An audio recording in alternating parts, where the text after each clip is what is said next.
Hello and welcome to the Gers TV. My name is Si Leslie, live at Rhodes Palace in Rhodes for the 2023 convention for the European Rangers Supporters Association.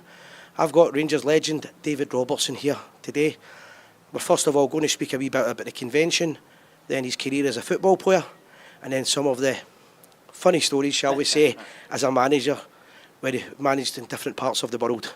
David, do you want to tell us a wee bit? This is the first convention you've been involved in, is that right? Yeah, it's the first one, first ERSA one anyway. They're always great. I've done the one in Nars, I've done that a couple of times. But I think this has been great. It's just great catching up with everybody. Obviously the supporters that are here, but it's just, there's so many laughs, and, we came here a week before, me and my wife, just a relaxing time, and in the last 4 days it's been pretty hectic, but it's passed so quick, and it's pretty sad that it's over now. Yep. But I've caught up with many people, some people I haven't seen for a long time, and just listening to everybody's stories, and just it's a great togetherness. And I think when I started off at Aberdeen, and I wouldn't think I'd be sitting here today at a Rangers convention. So it's amazing how things change and your life changes. But I think it's a fantastic experience, just the whole Rangers thing. And even though it's a long time since I played at the club, you're still sort of remembered, and you can still tell all the stories that happened there as well. But it's just been a fantastic, and I think everybody organised it. It's not easy to organise these kind of things, and it's been pretty flawless, to say the least. Okay, it's been hot, and I managed to play my first 90 minutes for 5 years. In fact, it's the first time I've gone above a walks for 5 years. So well, you were only going to play 5 minutes? I was going to play 5 minutes, but I think when you put that jersey on, you see that wee badge and that, and you think, oh no, I can't come off, unless it's to get sent off after 6 minutes. Yeah.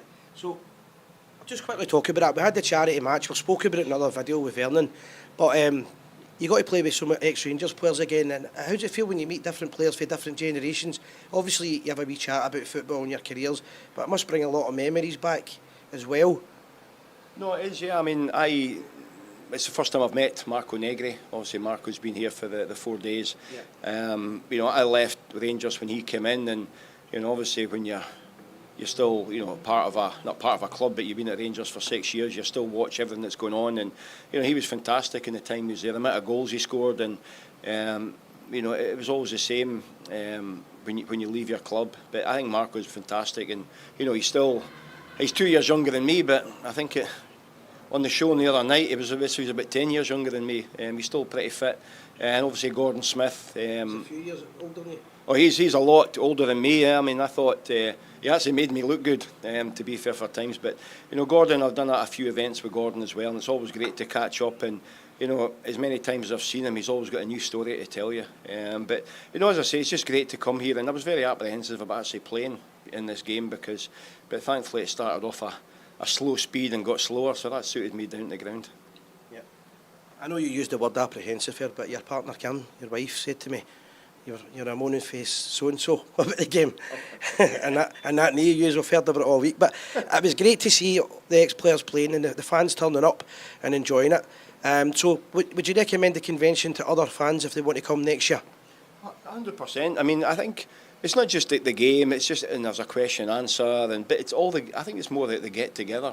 Everybody sits together, you have meals together, they all drink together, obviously. I know my time at Rangers, that was a big part of the culture. But it's just fantastic being there, and so many stories. And I think guys like Gordon Smith, such a wealth of knowledge, not only just his time at Rangers, but his career at Brighton, and obviously time at SFA, and on the director of football at Rangers. So much experience, so many stories. And then obviously you get Marco, who's got obviously his time at Rangers, but also the stories of playing in Italy for a long time, and his even just personally, you talk to him about his adaptation to coming to Scotland and playing at Rangers. But the one common thing that I find that everybody that's here, that Marco might not have been at Rangers for that long, and I was there for 6 years, and previously I had a season ticket at Aberdeen. You just suddenly realise what the club's all about, and you feel part of it, no matter where you've come from. And you play for clubs, your hometown clubs and what have you, but as soon as you come to Rangers, your life changes and your outlook in football changes, and I don't know what it is. If it's just just being part of Rangers, yeah, it's a great experience. Yeah. So, David, I'm going to speak about your career with Rangers in a minute. Before I do that, it's just a hot topic just now, obviously, with the current form of Rangers.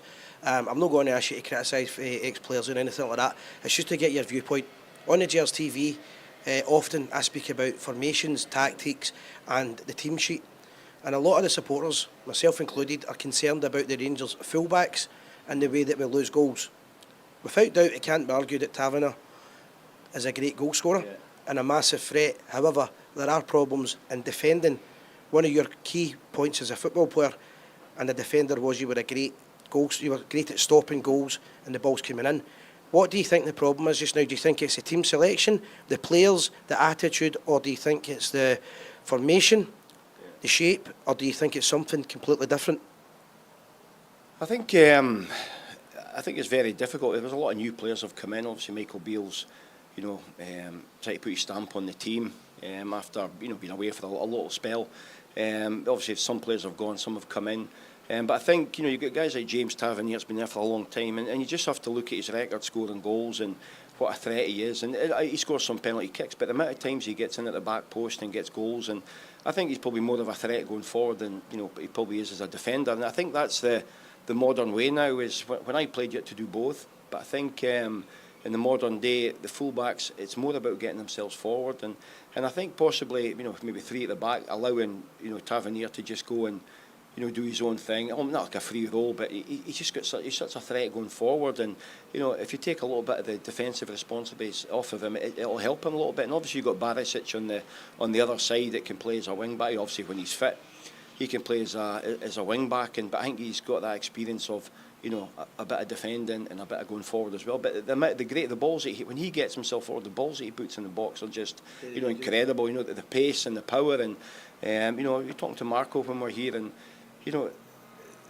when he played at Gers and Laudrup, and when Laudrup was there, the ball was always got to come in the box. And if you get Tavernier, puts in a great ball, Barisic, but more of a licence to go forward. I mean, particularly playing in the games in Scotland and at Ibrox as well, you have to be on the front foot all the time.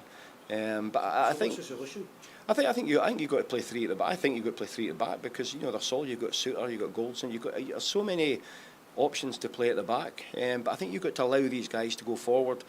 More so playing at Ibrox, particularly against teams. Every team in Scotland, against when you play Celtic, you've got to be cautious at times as well. But playing against other teams, you've always just got to go all out attack. Even if you lose a goal, you should be good enough to get 2 and 3 goals. I remember my time.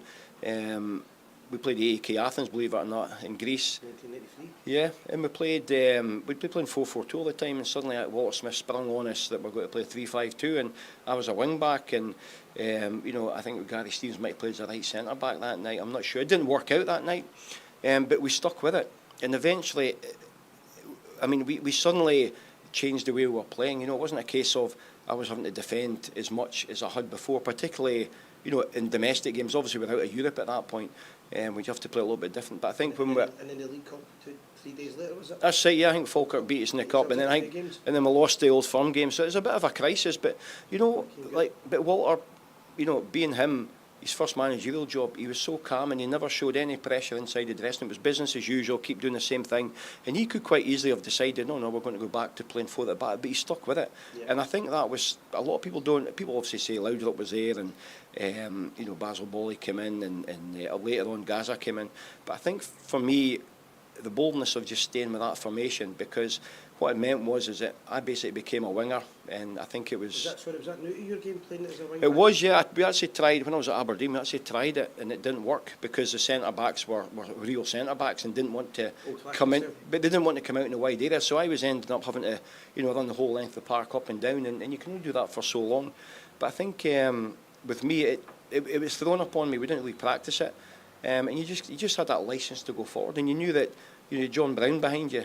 And but the thing is, they and Goffey and that, and they would encourage you, and you knew that John Brown would cover me as well, yeah. And then, I think because the guys we had, John Brown could play balls in behind, and obviously it's like Stuart McCall and Brian Laudrup, that if we made runs, you end up having like 2 players wide against 1 defender, and I think teams just caved in with the amount of pressure. We just put pressure on them and what have you. And now and again, one of the centre-backs would step into the middle of the park as well. But I personally think that, Walter, by just sticking with it, sort of changed the outlook of the team.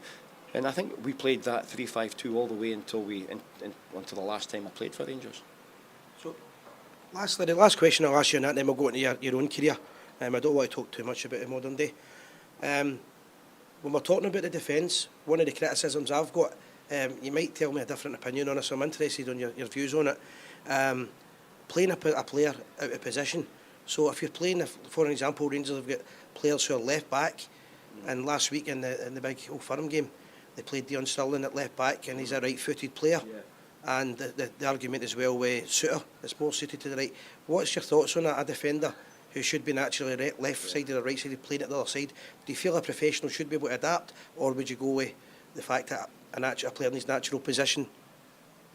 I think at a club at Rangers, you've got to sort of be playing in your natural position. I remember one time, obviously I was a left back and left wing back or whatever. I was one time I had to play as a right back, and it felt like if I'd never played the game before, and it was so awkward. And I think that particularly going to an Old Firm game, you've got to be as comfortable as you can. You know, don't get me wrong, if Walter at one point told me to play right back, I did it because you do anything for the guy.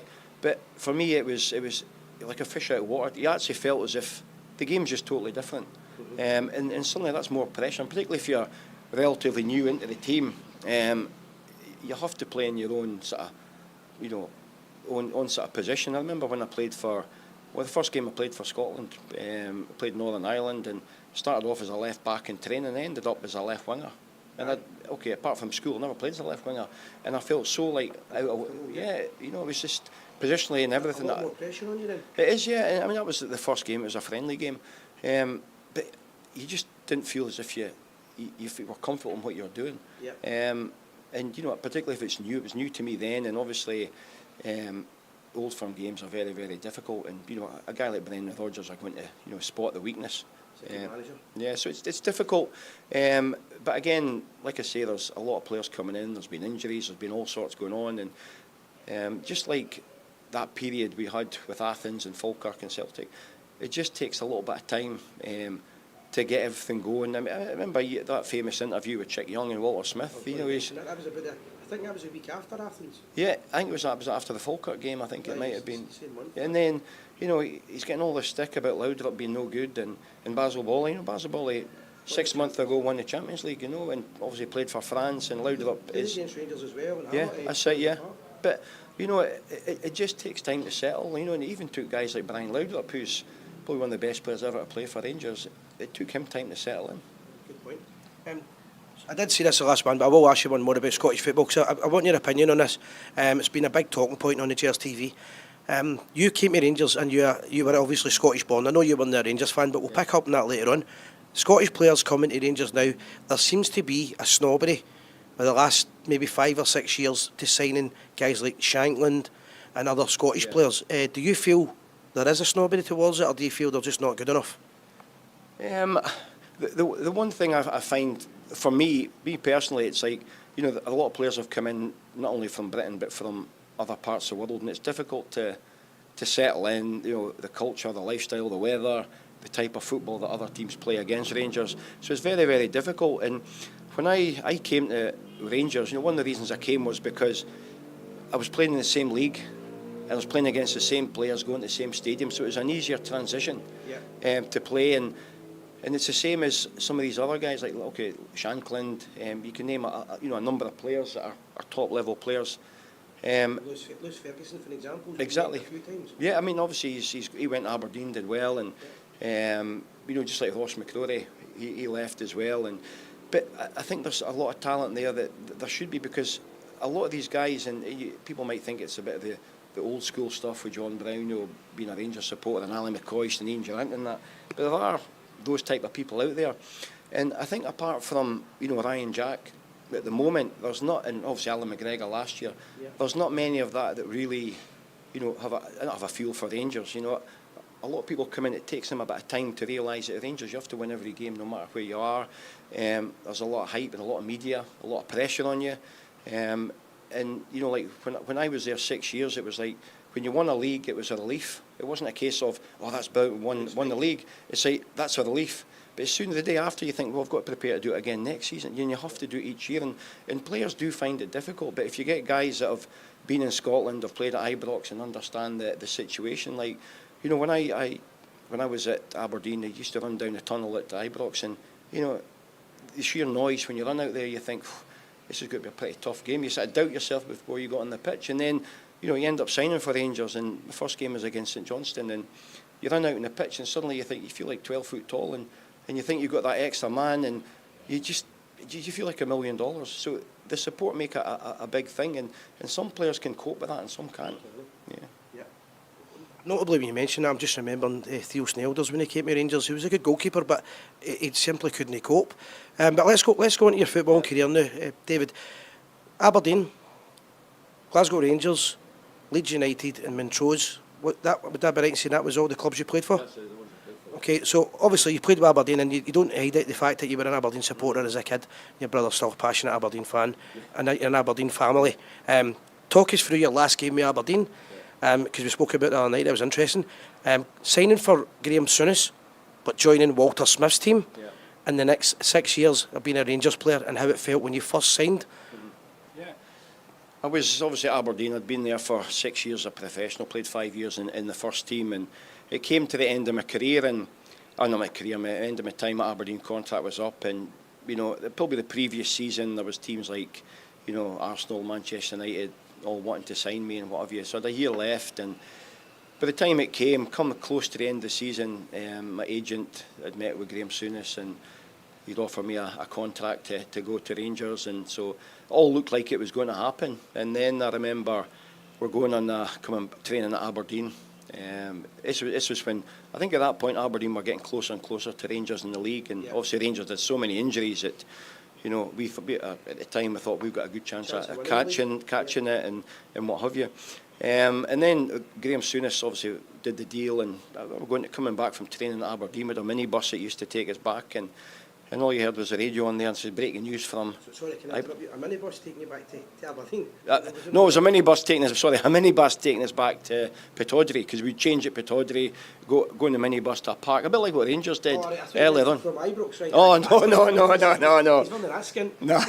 No, so we're coming back, and breaking news from Ibrox, Graham Souness has resigned and gone to Liverpool, and I was like, oh my God. So you think you're not going? Yeah, I think that's a deal all off. And Did the Aberdeen players know at this point? No one knew at that point. Right. Yeah, so Yourself. apart from myself and obviously my dad and my mum and my wee brother and stuff, they all knew. But I remember a couple of days later, Walter obviously contacted my agent and said, no, the deal's still on. And we actually, it was probably 2-3 days before we actually played the league decider game, and it turned out to be my last game for Aberdeen. I actually finally met Walter Smith, shook hands and agreed to go, and 3 days later I actually met him in Stonehaven, just outside Aberdeen. He drove up. Best chip shooting. That's it, yeah. No, it was good. It used to be it was a car park of the old Commodore Hotel. Anyway, we shook hands, and that was it. And but it's a funny feeling, because Aberdeen, we had to go there and get a draw to win the league, and I'd already committed to Rangers next season, and if So you knew at this point? yeah, I knew. So I go into this game, and it's funny. I've always been very single-minded in what I do, and that day I gave everything, because I wanted to have a championship medal. Because I'd never had one, but knowing that I was going to Rangers, I was going to probably sign for them, and then, officially get announced probably a few days later. And I gave everything, but it just wasn't to be that day. But the one thing that stuck in my mind that day was the club deck was getting done or getting built or whatever. Yeah. So there was no dressing rooms. The away team, I think Rangers were in the porter cabins. Right. And I'll never forget going out to the game.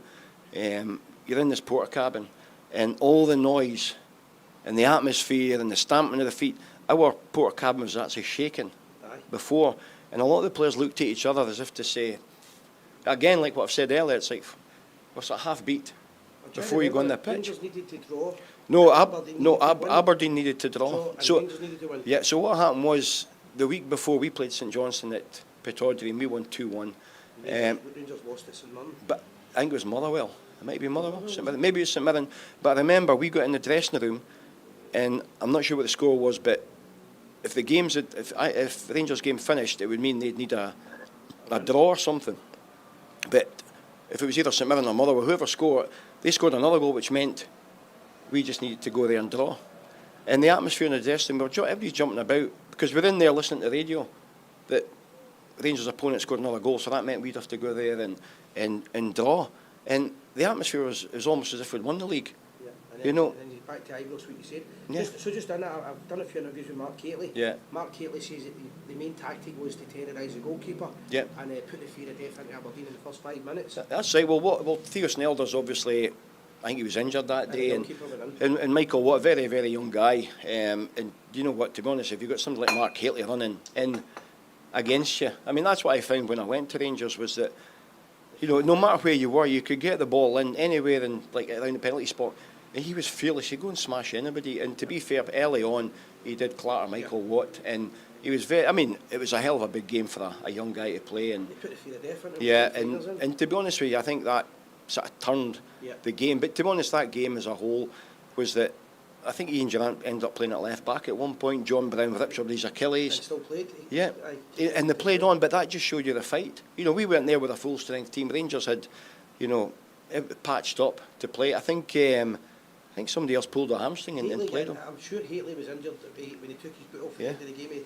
It was hanging off. And I think Mark Walters pulled his hamstring or something, but everybody played on, and it just showed you that, you know, that day it just wasn't to be for Aberdeen. But then obviously after the game, I was always disappointed because, like I said, I was very single-minded. But then afterwards I thought, you know, if we'd drawn there, we wouldn't be playing in the Champions League. You know, because it's finished now. yeah, You're not going to be and now you begin to realise that. And then I remember, obviously it went all public that I was going to go to Rangers, and my dad was a little bit disappointed. You know, Is your obviously. dad an Aberdeen supporter? Yeah, but me and my dad used to go to Pittodrie when I was a kid, and that season tickets and what have you. So he was a bit disappointed, but I eventually got his blessing after the cup final against Airdrie when we won it, and he says, you know, it's the best thing you've ever done. But to be fair, he went to every game. It must have been difficult for him being an Aberdeen supporter, but he was going to sort of look at his son. But the day that I signed for Rangers, my first day at Ibrox was probably the most terrifying day in my career, because we went down the night before. I think we stayed in a hotel there, and I drove it, and we went to be there. Training started at 10, I think it was, or 10:15. I didn't know what time to get there. And obviously you had to wear a collar and tie. And I didn't want to be in too early, because in those days I was deadly quiet. Yeah. You know, a lot of people say my time at Rangers in the dressing room, probably never spoke once, unless I had a drink in me, and then I'd talk a bit more.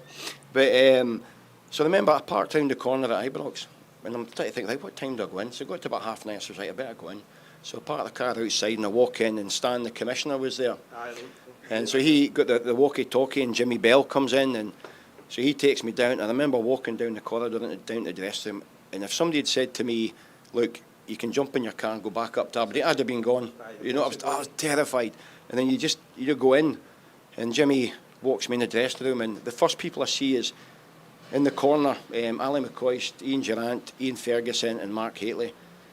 And I'm thinking, please don't let me go there. I don't want to go there.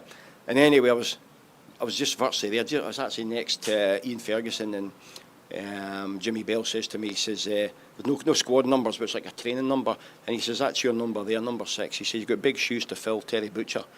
And I'm thinking, oh, brilliant, thanks a lot. But to be fair, Jimmy, the day I left with Rangers, he says, I never ever thought anybody could fill his shoes, and you did. So that meant a lot to me. And obviously I was made to feel really welcome, but it was difficult, because there was like Mikhailichenko, there was Goffey, there was Haitley, Mark Walters I think was still there, there was Terry Hullock, Mo Johnson was still there at the time, and I thought, but I'd been in a dressing room with Alan McLeish, Willie Miller, Jim Layton, you know, big names as well, but just the sheer fact I was at Rangers, and the first day it was terrifying. So what was the highlight of your 6 years with Rangers? I think the hard part, not hard part for me, was when we played, any time we played Aberdeen, particularly at Pittodrie, I used to get a real hard time. You know, obviously I got death threats, and my dad's car got done in, my brother got bullied at school. So I didn't realise all that was going on. But when I went to play at Pittodrie, and you know, I got booed, but it just gave me that determination to go on. And I'll never forget when I was a young guy at Aberdeen, just got in the first team, played next to Willie Miller, and I was only 17, and he crucified me every day. I mean, Big Alec was next to me as well, and Big Alec was the comforting one, the nice guy, and encouraging Willie, just any mistake, even his mistakes, I got blamed for it, for everything. Yeah. And then two Rangers supporters as boys, I know. Yeah, that's right. Yeah. Was a Rangers supporter. That's right. Yeah. And then obviously the season where we won the treble. Yeah. I think Aberdeen that season, if we weren't so exceptional that year, they'd probably have enough points to win the league that year, because it was pretty high up. And then obviously we beat them in the League Cup. Obviously we won the league, and then the last game to clinch the treble it's probably the perfect scenario. It was against Aberdeen. It was at Parkhead. We were in the home dressing room at Parkhead.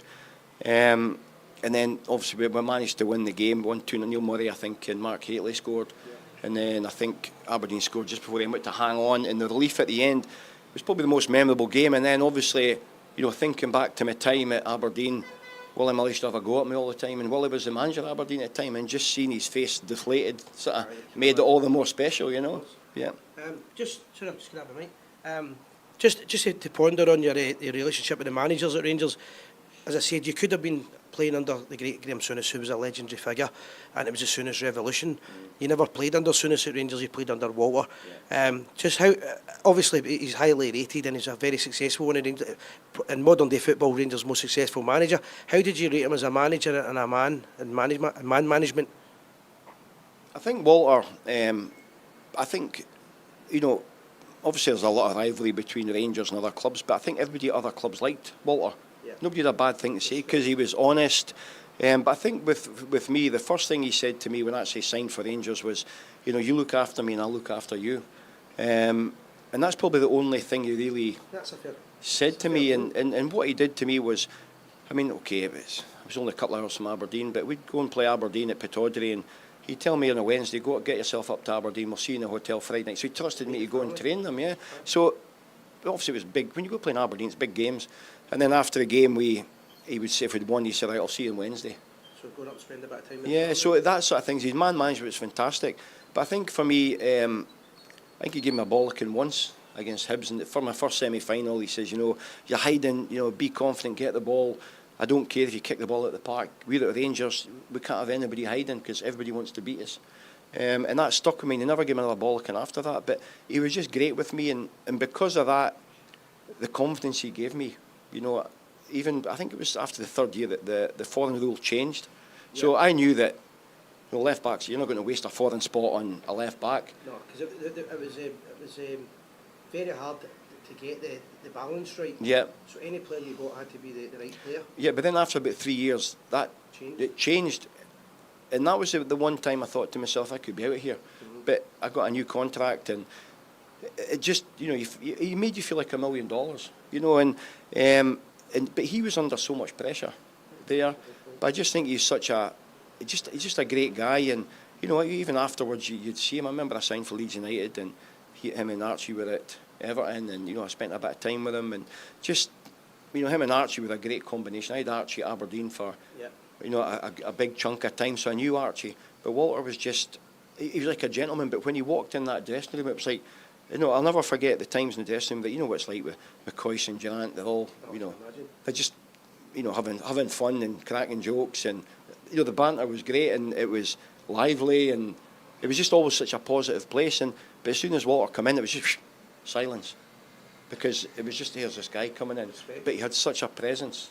I've heard Graham Souness is the same when he walked in. Okay, a bit like Steven Gerrard that came to Rangers. That probably never. Souness never managed. Gerrard didn't manage, but they had a stature because of who they are and what they did as a career. And Walter he didn't have that playing career, but just his sheer, he was, honestly, he was just a fantastic guy. And you've talked to everybody and all say you've done through a brick wall for Walter, because you win games. It's for the fans. It's for Walter. It's not for us. Yeah. So just on that, just a quick question I've thought about here in my head. Yeah. You're obviously talking about Walter Smith, the gentleman, but at the same time, to be a proper successful manager, you need to have the fear factor, and you need to have that wee bit where the players respect you. They don't try and without better words, take the piss. Yeah. The famous incident at Celtic Park, where Gascoigne gets a wee swallow at half-time to get the Dutch courage. Before it, he's wanting a square goal with Alan McCoist.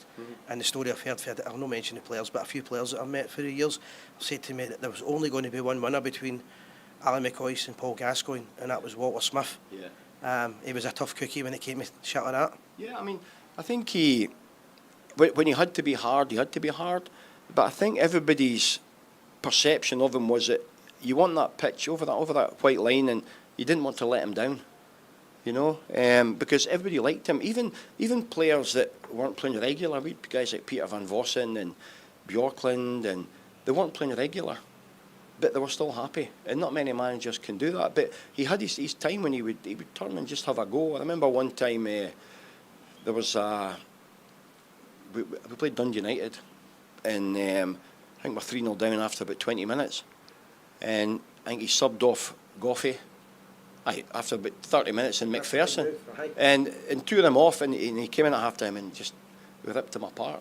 You know, so it just showed you that he's going to do it to Goffey, he's going to do it to anyone. You know, and it doesn't matter who you are. I mean, getting subbed off after about 30 minutes, it's a bit of an embarrassment as well. But he didn't care because he knew it was the team and the club and what have you. But he just, for me, it was, I didn't want to let him down. You want to get the wrong side of him, because if you kept on the good side of him, he obviously, I mean, I played under Alec Ferguson, but he's the best manager I've ever played under. Yeah. So you've told us there'll be a time at Rangers, and obviously, well, you maybe tell me I'm wrong here, but being an Aberdeen supporter as a boy and then coming to Rangers experience, it's maybe changed you. You probably class yourself as a Rangers man now. Would I be right in saying that? No, 100%, because I think from day one, and it's not even so much getting looked after, you just feel part of it.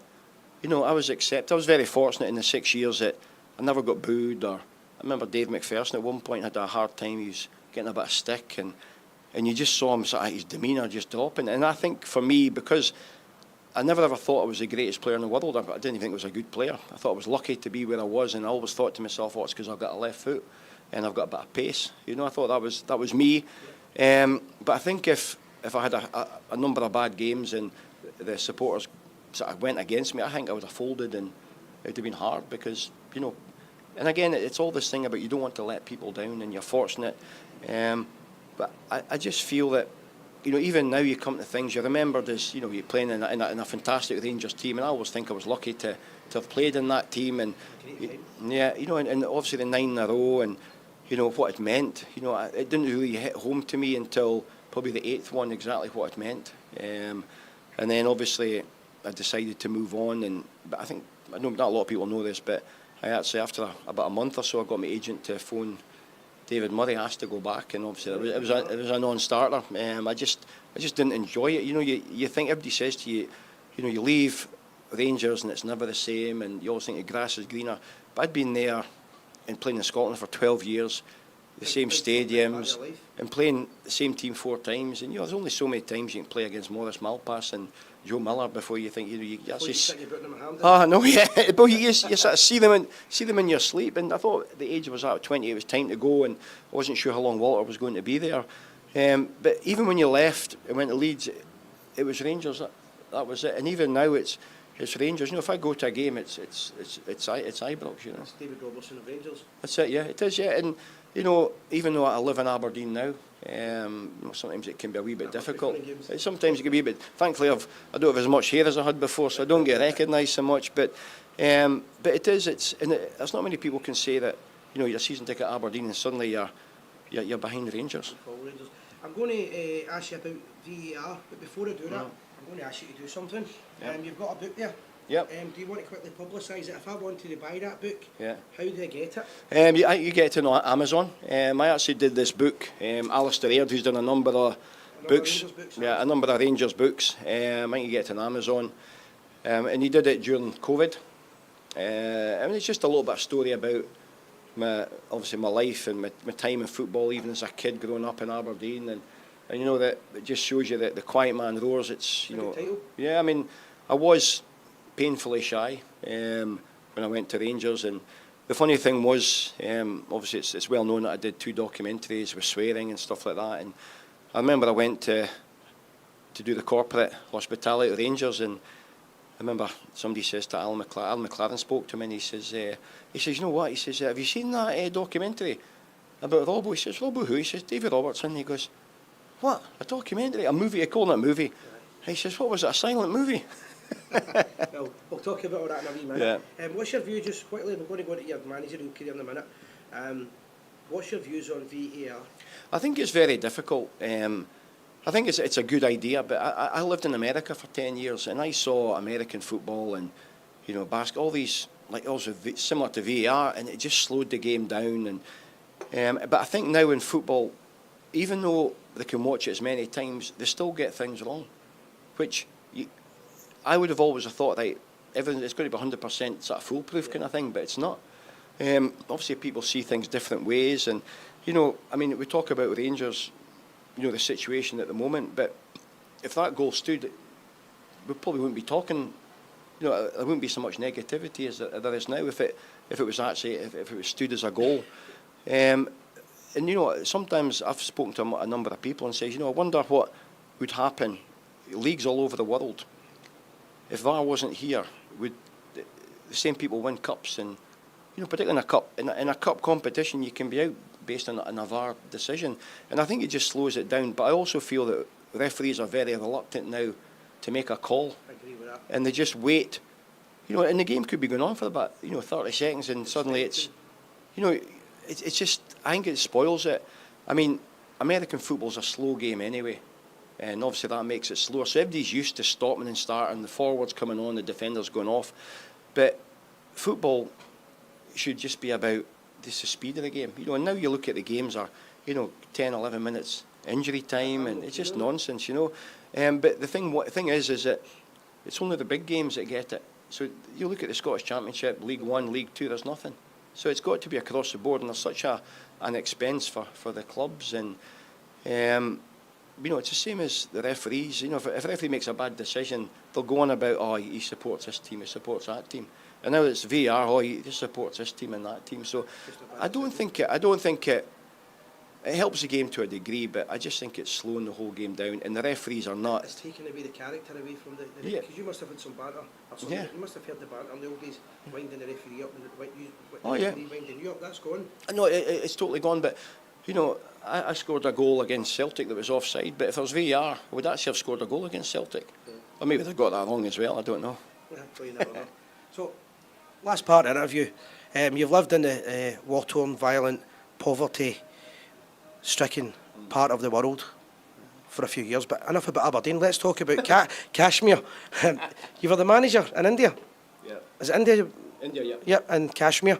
There's been a famous documentary about it. Just to get now that you're back in Scotland and you look back on it, tell us some stories about your time there. Yeah, well, the thing with people or football people in India is that you get sold the big story. So I remember even. So what was the big story? The big story was I was living in Arizona. We moved very briefly to Austin in Texas, and I was the technical director at a club there.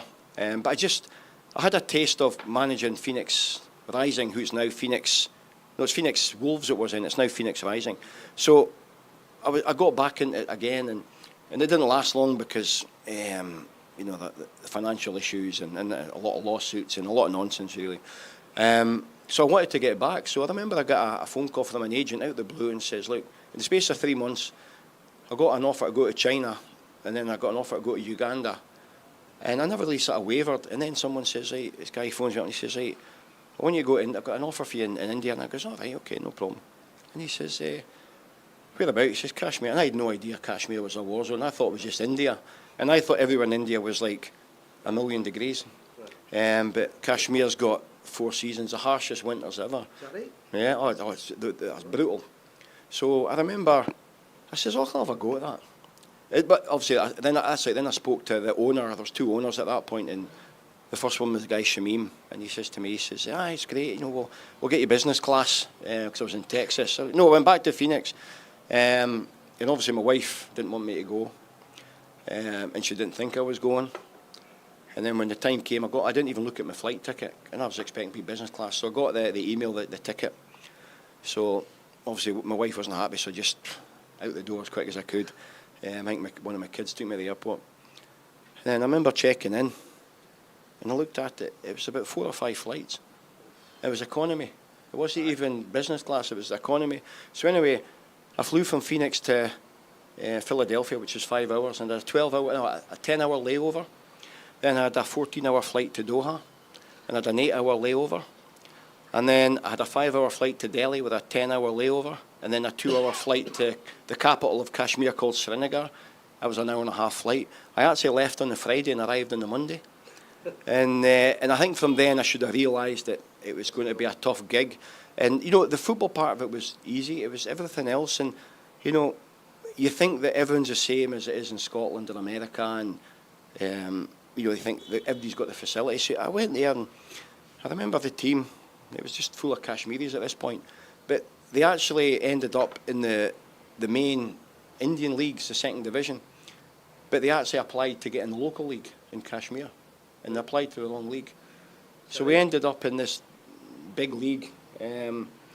So I go there and you think to yourself, well, there's going to be balls, there's going to be cones, there's going to be dressing rooms, let alone training kit.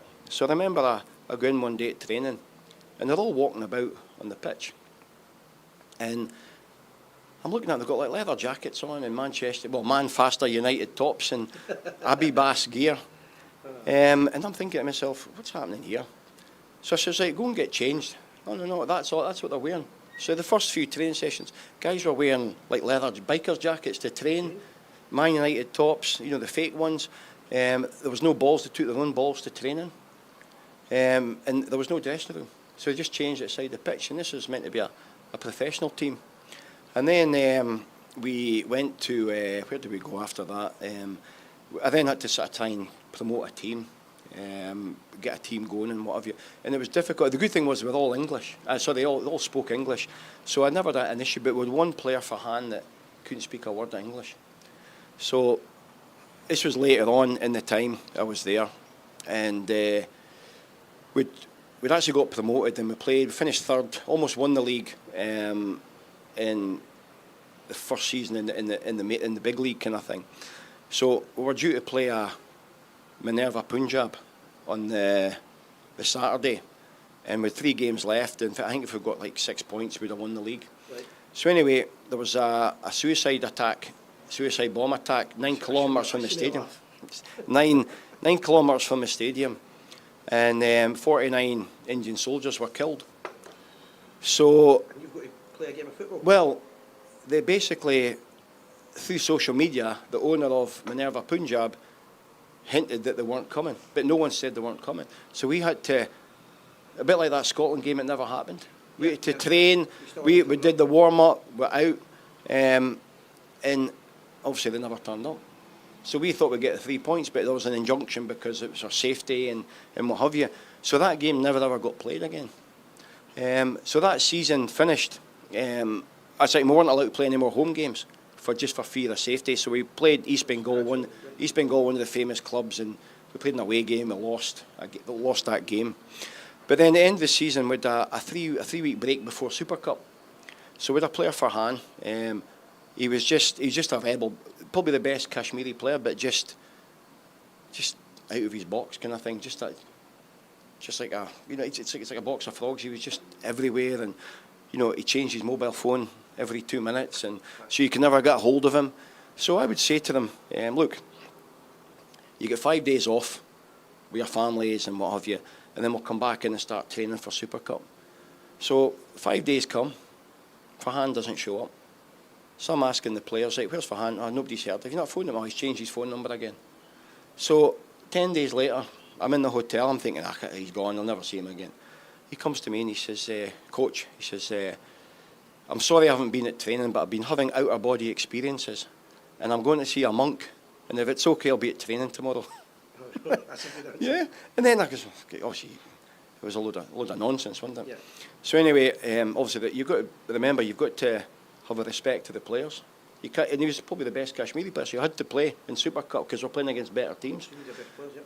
So I says to him, look, Farhan, I'm going to fine you 2 weeks' wages, but I'm not. I'm just going to tell the players, because I knew if I fined them 2 weeks' wages, you'd be away for another 10 days. So I just stood up in front of the players and says, right, okay, that's it. Management. Yeah, I says, right, okay, I fined them 2 weeks' wages. He starts the game.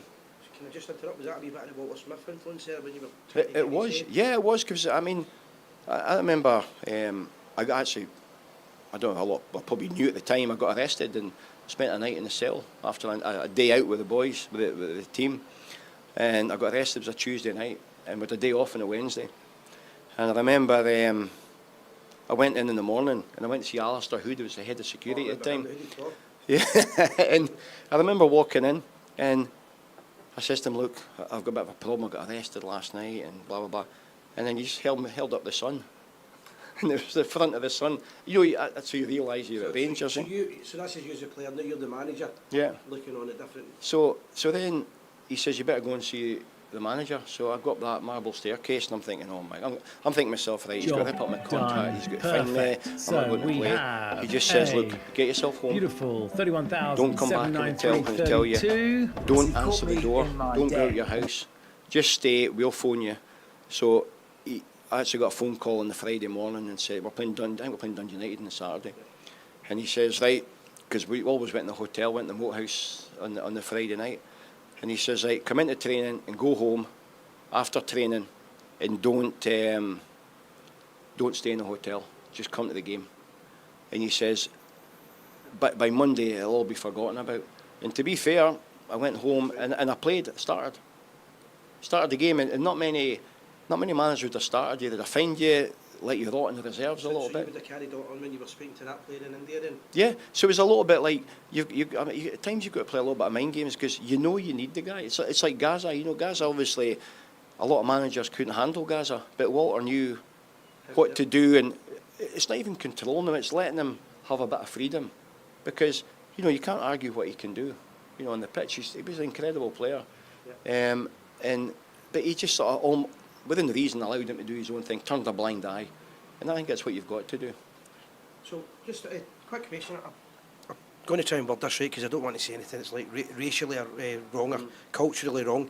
Would it be right in saying when you went to Kashmir, there wasn't many Western white people in the city? Yeah.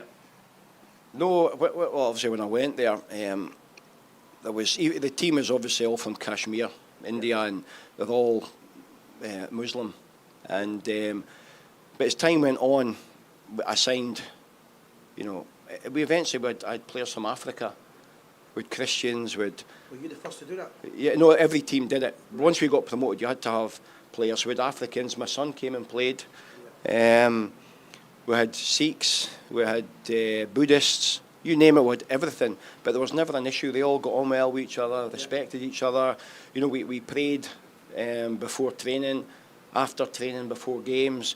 Everybody was just so, you know, calm about it. There was no issues with, you know, people's religion or beliefs and what have you.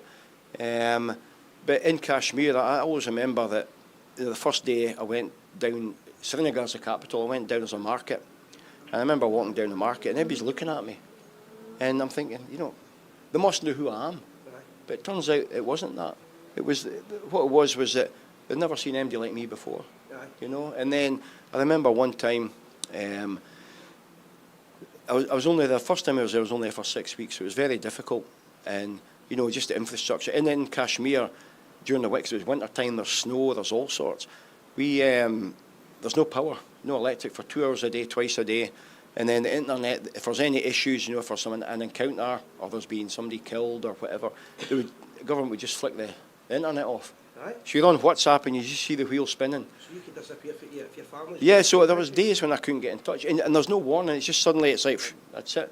So I was only there probably 6 weeks, but and I had to go, I had to leave because it was getting, I was homesick, and it was nothing I'd ever experienced before. So this day, I said to one of the owners, I says, right, I need to get home. He says, right, okay, we'll do this game and then we'll get you a flight home. I goes, okay. But they didn't do the emails and stuff. It was like paper tickets. Oh. So, and during the winter, the owner, what happens is in the winter, it's really harsh. Most of the family go to Jammu, which is a bit warmer. Yeah. So we're in this big house and we've got servants and what have you. So I'll never forget this time. I come home from training. I'm waiting for this ticket. I'm leaving in 2 days. And there's nobody in the house. The servant's not even there. So this woman comes, Indian woman comes with 2 kids, a wee boy and a girl. And I'm thinking to myself, what's happening here? And she couldn't speak any English. And I'm sitting in front of the TV and there's no electric. There's no phone. I'm pretending to watch a TV, it's not on. And I'm trying to pretend I'm on my phone. I've got no internet, nothing. But they just stared at me, sat next to me, stared at me. And then she came through with my dinner, my lunch. So I'm eating it and they're still staring. And I'm getting really uncomfortable. And then I'm thinking to myself, there's nobody I know here. I'm meant to be going home. There's no internet, there's nothing. So I said to him, I says, right, I'm going to my bed now. I'm going to sleep this afternoon. So I go up to my bed and I'm lying down sleeping, or pretending to sleep. And all you hear is knock on the door. Door opens. The woman comes and the two kids come and just stand over my bed and just stare at me. They never said a word, they just stared at me. And I'm thinking, bloody hell. And then I'm looking, I've got a wee laptop, a laptop case, and I'm looking and I'm thinking, right, how am I getting out of here? I'm now thinking I'm getting kidnapped here. Have you seen that movie Misery? I've seen it, aye. I'm thinking, this is me, I'm going to get beaten up here. And I'm trying to think, right, if I get my bag, I can go out the window, down the drain pipe, and I'm thinking, well, where am I going to get internet to book a ticket? Honestly, I was panicking for anything. And then eventually the owner comes back in. And obviously I told him, he laughed about the whole thing. But for that thing, I'm thinking, a strange country that I've never been to, it is the most bizarre thing. And I just wanted to get home, you know. And eventually I got my ticket, went home. But as soon as I went home, I was in America at the time, I knew that I was going to go back. Because as much as it was a nightmare, it was brilliant. You know what I mean? The football part was great, and there were so many issues and what have you. I mean, even to the fact that my bed went on fire. So it was funny, my wife we used to have these dual control electric blankets. I don't like it too hot, so with one that was like, I'll blame my wife, innit? she can have her one hot, mine can be cold, right? So I remember she kept going on about it, and with the new regulations, the electric blankets aren't as hot as they used to be. Right. So in Kashmir, because there's no power during the night, what you do is you put the electric blanket on, right? So it's hot, but during the night it goes off for 2 hours. So it's cold, and then you begin to get cold, but when the power comes back on, it heats up again.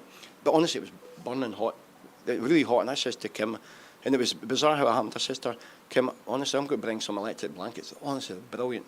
Little did I know that there's no standards, they can do what they want over there. Right. So anyway, one night I'm lying in my bed, and power goes out, goes back on, and I put my foot down, it's fucking boiling that. And then I smelt some smoke, but sometimes they burn leaves. So I thought it's outside, right enough. And then I go down again, and it was like, honestly, it was on fire kind of thing. So I go and put the light on, and it's fucking smoke. My bed's black, and there's smoke coming up. And I'm thinking, what am I going to do? So I phoned Kim. I says, you're never guessing, my bed's away to go on fire. What do I do? What's she made? Yeah. And I says, what do I do? I didn't know what to do. So eventually I ended up, obviously I pulled the electric thing out. She said, just throw it. So I threw water on it. So then because it was in the owner's house at the time. So he comes down because he smells it. Aye.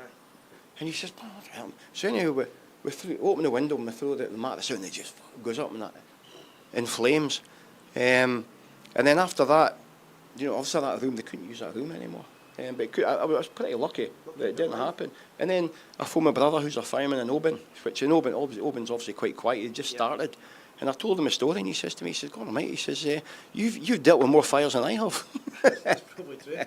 So, I want to ask you a quick question here. If you don't feel comfortable answering it, it's no problem. I'll cut it out of the video. Do you feel that parts of the game in Kashmir and India, was there a corrupt element of it? Yeah, I think it's hard to really pinpoint it, but there's a lot of things that don't add up, and you wonder, why did that happen? For example? Well, I was at the end of the season, the first season I was there, the last season it was in a bio bubble, and I would maybe get agents calling me about other games going on, basically saying, look, the last season, this team's going to win. I guess, how does that work?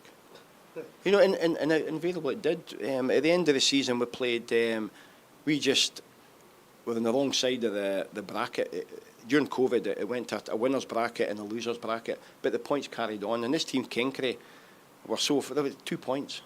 And I got told, I thought, well, there's no way we're going to get relegated, but I got told that they're going to win games. And they did. And I'm not saying it's but I do think where we were in Kashmir, because nobody liked going to Kashmir, because what we would do is, because it's a war zone, and I think it was 7,000 feet above sea level, so teams would come up. So like for us, for example, for us to play an away game, we had to have 2 flights. We had to fly to Delhi, then wherever else. And it took about 2 days to get to an away game. But the season's round about the winter time, and obviously it's cold, but teams are coming, everywhere else in India is like 90 degrees, so they're coming to play. So some players, some Spanish players then. So sometimes these players would end up going into hospital with hypothermia. It was that bad. And then we would obviously play the away games and what have you, but it was just so cold. And then because it's a war zone, every day at the stadium, we trained in the stadium, it got checked for bombs. So there was bomb sniffer dogs and there was a bomb detector. So I would always tell the guy with the bomb detector, 5 minutes before the way to kick off, go into the away dressing room and go around with the bomb detector. And they're like, what's this? Oh, we're just checking for bombs. And they're like, oh, yeah. Incredible. It was a great, as I say, it was a great experience. And, you know, obviously there's documentaries on it which were successful with the BAFTAs. And then, you know, I was fortunate enough to get an award from the Queen, a British Empire medal, just for my services to Kashmir in India. Sometimes I think it's from a stupidity of going there, but it was, you know, I'm glad that first 6 weeks happened. I wanted to go home, but I wanted to come back, and it was just a great experience. Obviously, my son was there, which made it a big difference as well. Yeah. Just a quick one. You reminded me of a story there. Sorry, when you're saying about stupidity and things like that. It's almost like being outfoxed by Ian Ferguson. Oh yeah. That's right, Fergie. I think nowadays big clubs will have someone that will take you where you're going to buy a house, but I took estate agent advice from Ian Ferguson.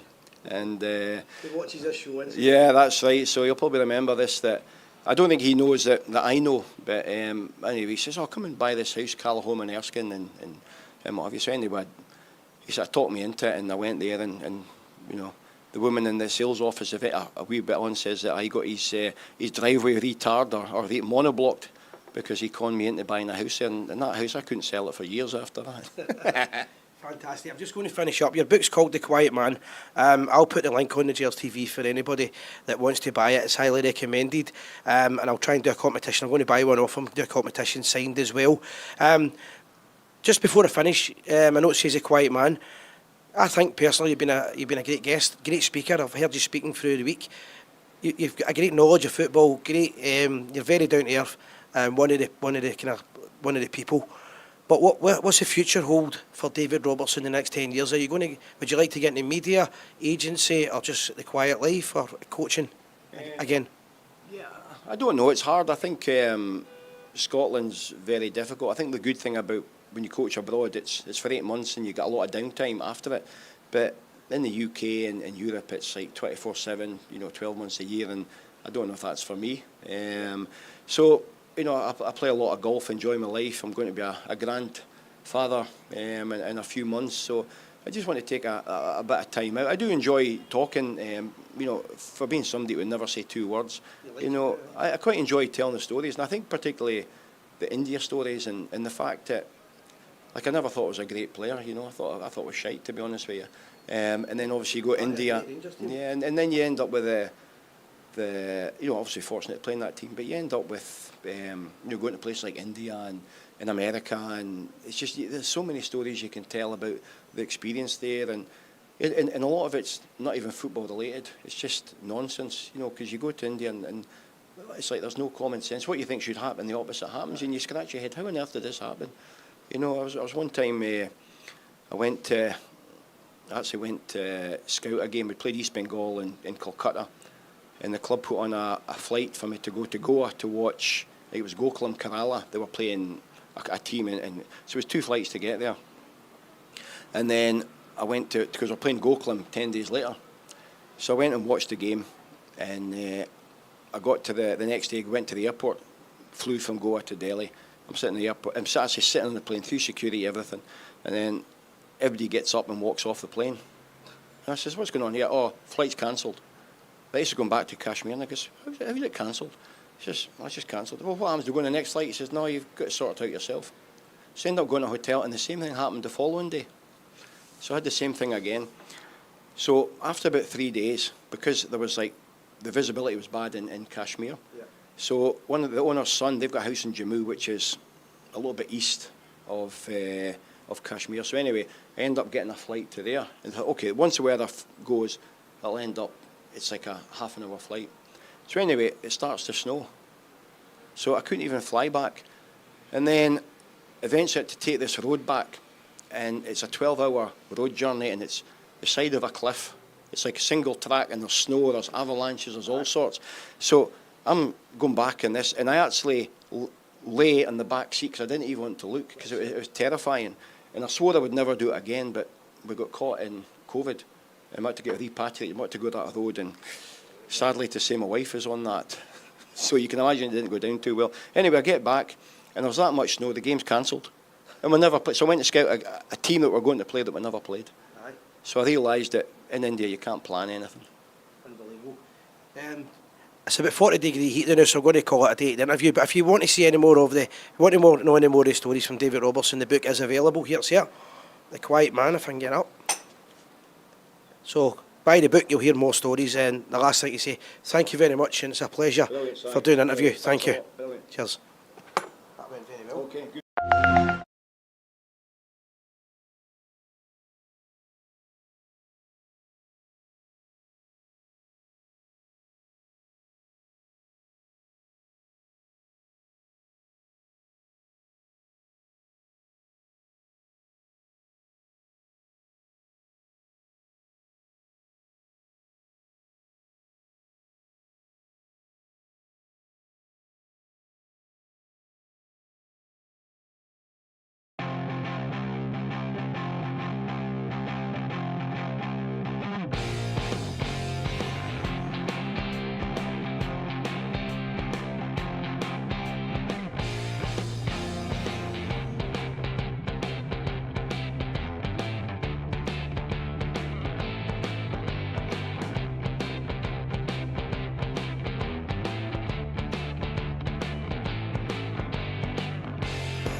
Hello and welcome to the Gers TV. My name is Si Leslie.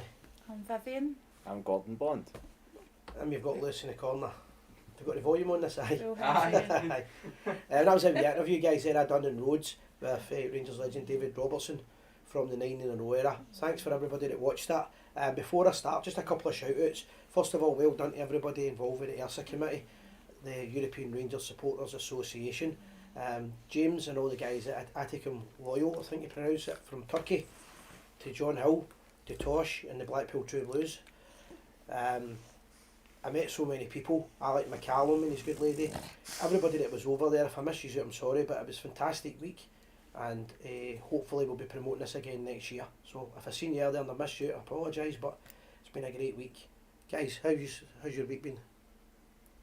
Well, you were over in Greece and Rhodes, and I was in Paisley, so you can tell me, mate. You said a heatwave. Apparently you get a heatwave. I was in Springburn. Aye, so Springburn, Paisley, Rhodes for the convention. And Ridley.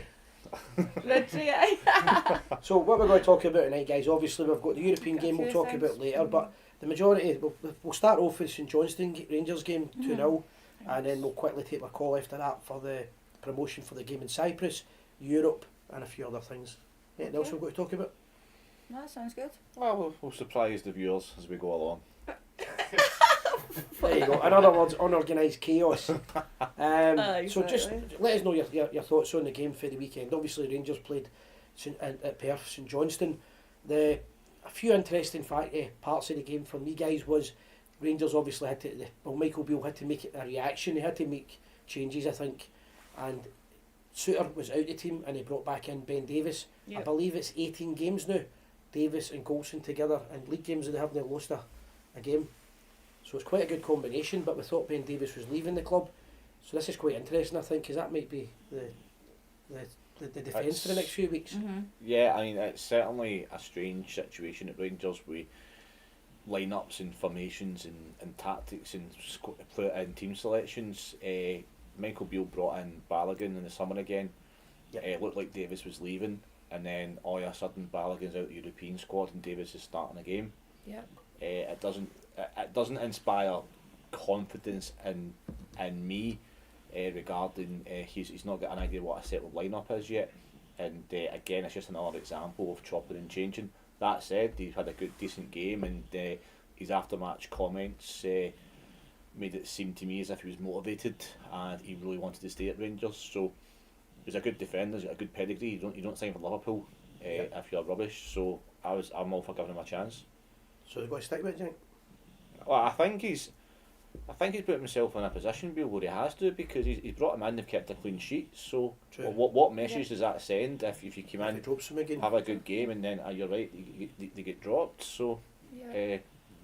Also in defence we had Ridvan playing as well. Yep. Who I've seen a few people criticising him. I like him attacking. I do think there is a future for the boy, but he needs to toughen up a wee bit. But he's another player. I think the defence, we need to play with a settled defence that's no changing. I think Gordon's right.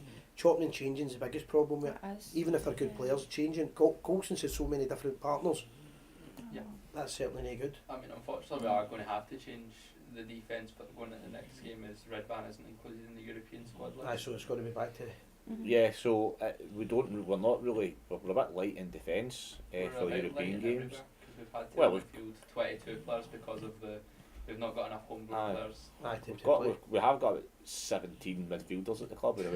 So that's the problem. I think he bought some.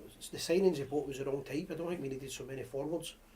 But that's where we were anyway. Anyway, back to the game. Obviously Rangers scored an early goal with Danilo. Fantastic goal, fantastic move, great finish. We've been crying out for somebody that can score with his head, and he done it. Starting to look promising, and then he got a really bad injury. And then the curse of the Rangers new signing struck again. So first of all, we Yeah. wish him all the best. Yeah, I mean it looked. I think everyone's seen the pictures. We put a picture up on Saturday on the Facebook page as well. It does look pretty bad, and you'll be out for a number of weeks probably. No our luck, it'll just be back in time for the Well, I'm wondering end of the Europa League run. how it's going to work out, because I've seen some players now. I don't know enough about this with the facial injuries before, where they can wear the mask. Well, Yeah. remember He'll Gaza come wore a back mask early. in Italy for a while. On Danilo's return, he will wear a mask, but it will still require a lot. I think a you're good bit talking of time 5 to 6 weeks. I think we're talking. I mean, I think that's the best case scenario, 5 to 6 weeks. He took it really, really bad. And obviously, we posted the picture up. We did, yeah. Took a bad one. It'll be a couple of months. I'd be really surprised to see him back playing before December. But anyway, back to the match again. Anyway, the goal, the controversial goal. This is now 2 weeks in, 2 games in a row where we've scored legitimate goals, and well, in my opinion, a legitimate goal. I think it was the rule just now for the offside rule is that the attacker gets the attacking team get the benefit of the doubt. Yeah. And again, Rangers didn't get the benefit of the doubt. It was a great finish and a great move, but again, Yeah. VAR's got it wrong. They have got it clearly wrong. It's a good move. It was wrong decision. I think it was it seemed pretty obvious to me that it was on. It was. You don't get me wrong. It was. It wasn't clearly onside, but with all the technology and the VAR and the lines that are drawn, I think the Squiggly evidence. lines, I think it was. So again, a decision goes against us, and you know what, we need to take it on the chin, I think. But that said, Rangers' reaction to it wasn't great. The heads went down a little bit, and then for the rest of the first half, we looked bang average, to be perfectly frank. Well, And, the first 10 minutes of the second half, St Johnstone were by far the better team. and then so it goes to half time. St Johnstone came out. Again, they Rangers started half slowly. They came back into it. It was the exact same against Livingston at home a few weeks ago at Ibrox, where we had a slender lead. We let St Johnstone come back into it. Now, you need to bear in mind that St Johnstone have only scored about 20 goals in 2 years, and that's probably not far off the actual start. Aye. But they didn't look dangerous as such, but they caused a threat. they caused a definitely. threat, and I think the boy up front, Kane, might have, on another day, that could have been a penalty against us as well. It would be dead soft. It would be soft, but Yeah. they seen them given. So let them come back into it, and then your boy Matondo comes on loose, Yeah. and Good You know, performance. we do score a really good. He's done really well. He's a great pass for Lawrence. Talk about maybe him in a minute, and he sets up a great incisive pass to Matondo. And to be fair to Matondo, he tries that finish quite a lot. More often than not, he misses. But That might be doing the confidence. Now he's Yeah, playing with confidence after that goal against yeah, PSV. yeah. yeah, and he's come on, and it's a good finish, and deserved to go. And I thought he probably ended up being, even though he was only on the park for about 20 minutes or so, probably one of our better overall players. I mean, it was the two Welshmen linking up. It was Lawrence that made the Lawrence assist. was The a fact great great ball. It was Yeah. a great ball. What- He had a great performance. The only concern I've got is a similar concern is the fact that we play players on a regular basis out of position. Quite clearly, when Tom Lawrence came in and played in the right position, Yep. he was a far better player.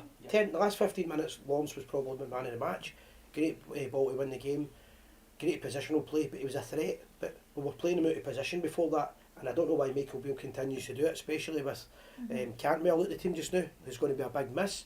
It looks like he's. We'll get to comments in a minute. Look to see Mark on board and advertisers, good stuff. It's just it seems to me that Michael Beale's fitting players around the formation rather than rather than formation around formation the of the players. And again, if you look at the overall structure on Saturday lunchtime, you look at it and you go, you still can't tell whose position is where and what No. people's favourite position is.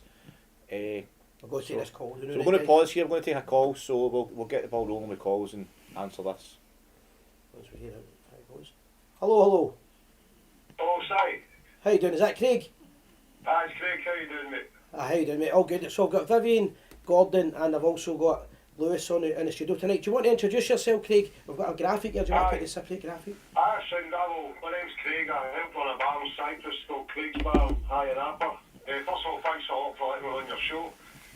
Just bother. also when we play Limassol in October, we're having a 3-day party Yeah. in High and Upper. So also it's another 10 minutes away from the stadium, but we're actually putting buses on to take the Rangers fans to the stadium and return them to the bar.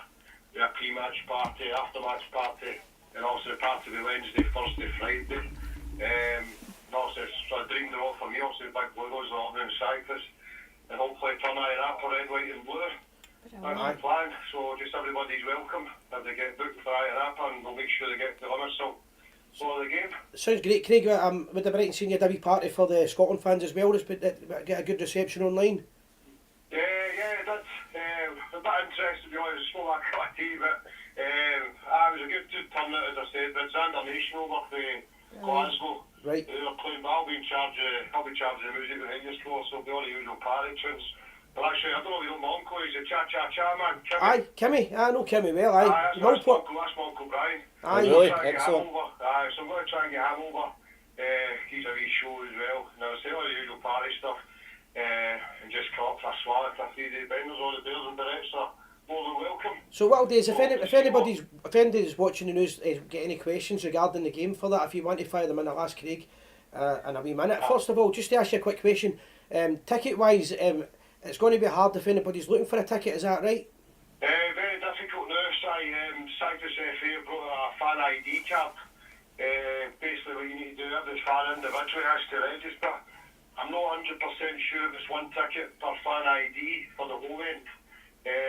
But I'm going to try myself. Also the bar's going to try and get a bunch of tickets. Yeah. Can't promise anything, but everybody individually can do it at home from the UK.